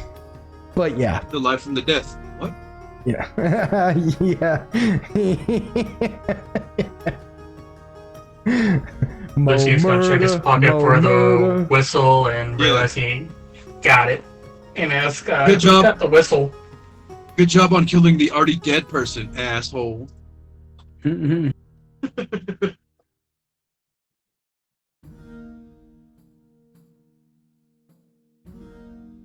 Right. Does anybody have the whistle? Oh yeah. Here you go. What was it? Thank you. Motherfucking songs going into the background. And my whistle, baby. Okay, I'm over it. So, You know, actually, I'm gonna say Tathali's singing that little hymn. We're not singing, but whistling it. yeah.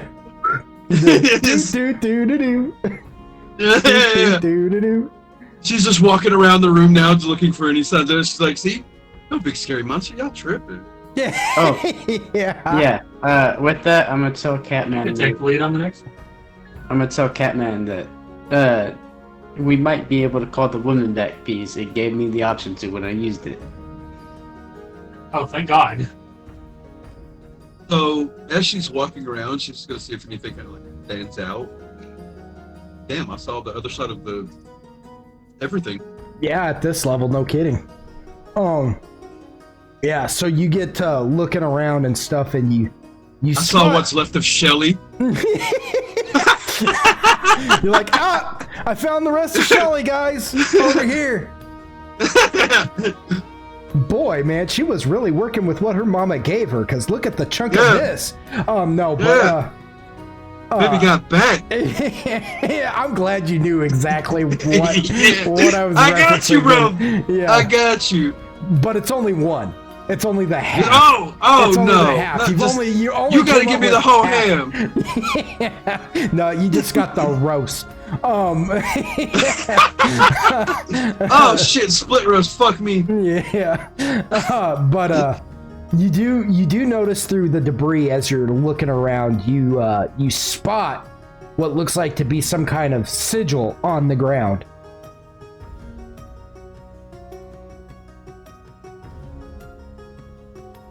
It's a magic symbol or something of some sort on the ground. Like, looks like it's carved on the ground or like painted or something. You know what I mean? And it is it looks like a four-cornered diamond, but instead of the diamond being like, you know how a diamond's shaped with the you know, going to 4 points with straight lines, instead of the lines being straight going from point to point, the lines are inverted and curved. Does that make any sense as to what I'm saying? Yeah. Yeah. So it's a circle. So it's a circle with a square inside the circle, and then in that square, there's the diamond.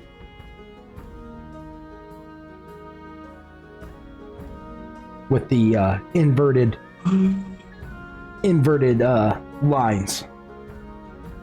Shit.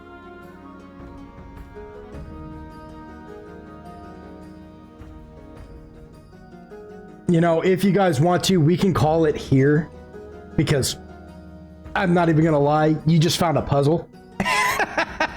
And I feel like with Agaragis asleep and how much time it may take you to figure this puzzle out, you know what I mean? We may still be playing for another couple of hours. You know what I mean? So we could call it here tonight and just stop it here if you all want. It is completely up to you. Or we could try and figure out this puzzle. It's your call. I can go on if everyone else wants to, but I'm burning out. I'm personally ready to call it. Make it work. Okay. Yeah, I kind of figured it was getting late too, so. Oh, yeah. I mean, you know. Might as well.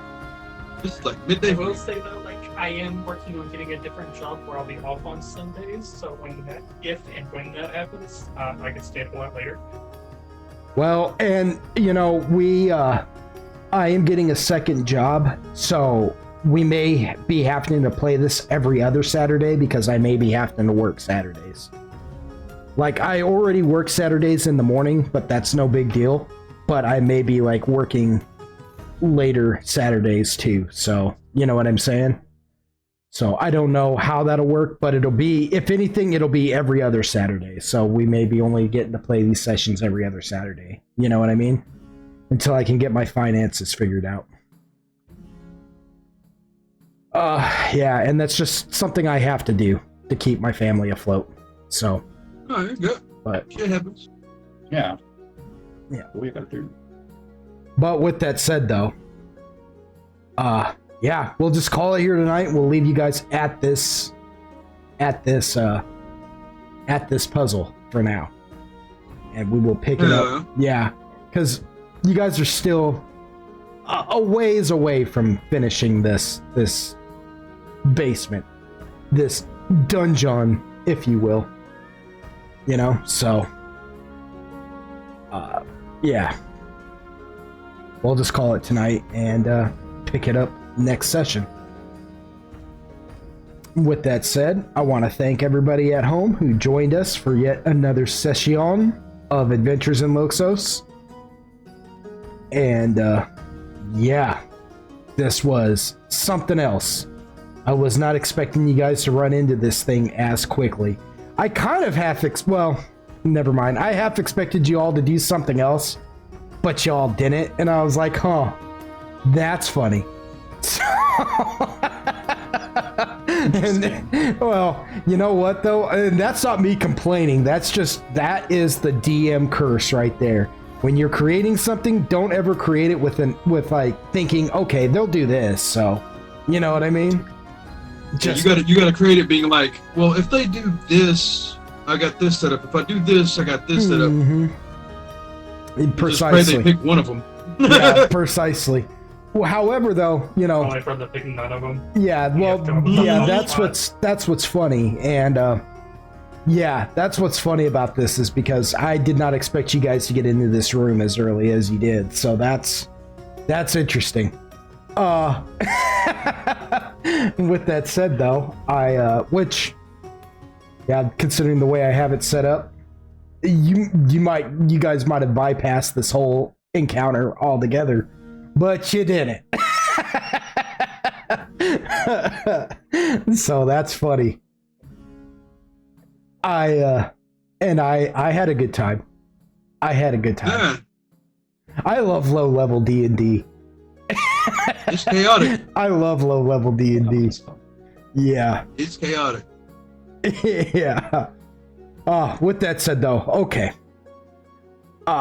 Thank you everybody for joining us to another session of Adventures in Loxos. And yeah, y'all come back now. Stay golden. Say goodnight, everybody. Peace. Good night.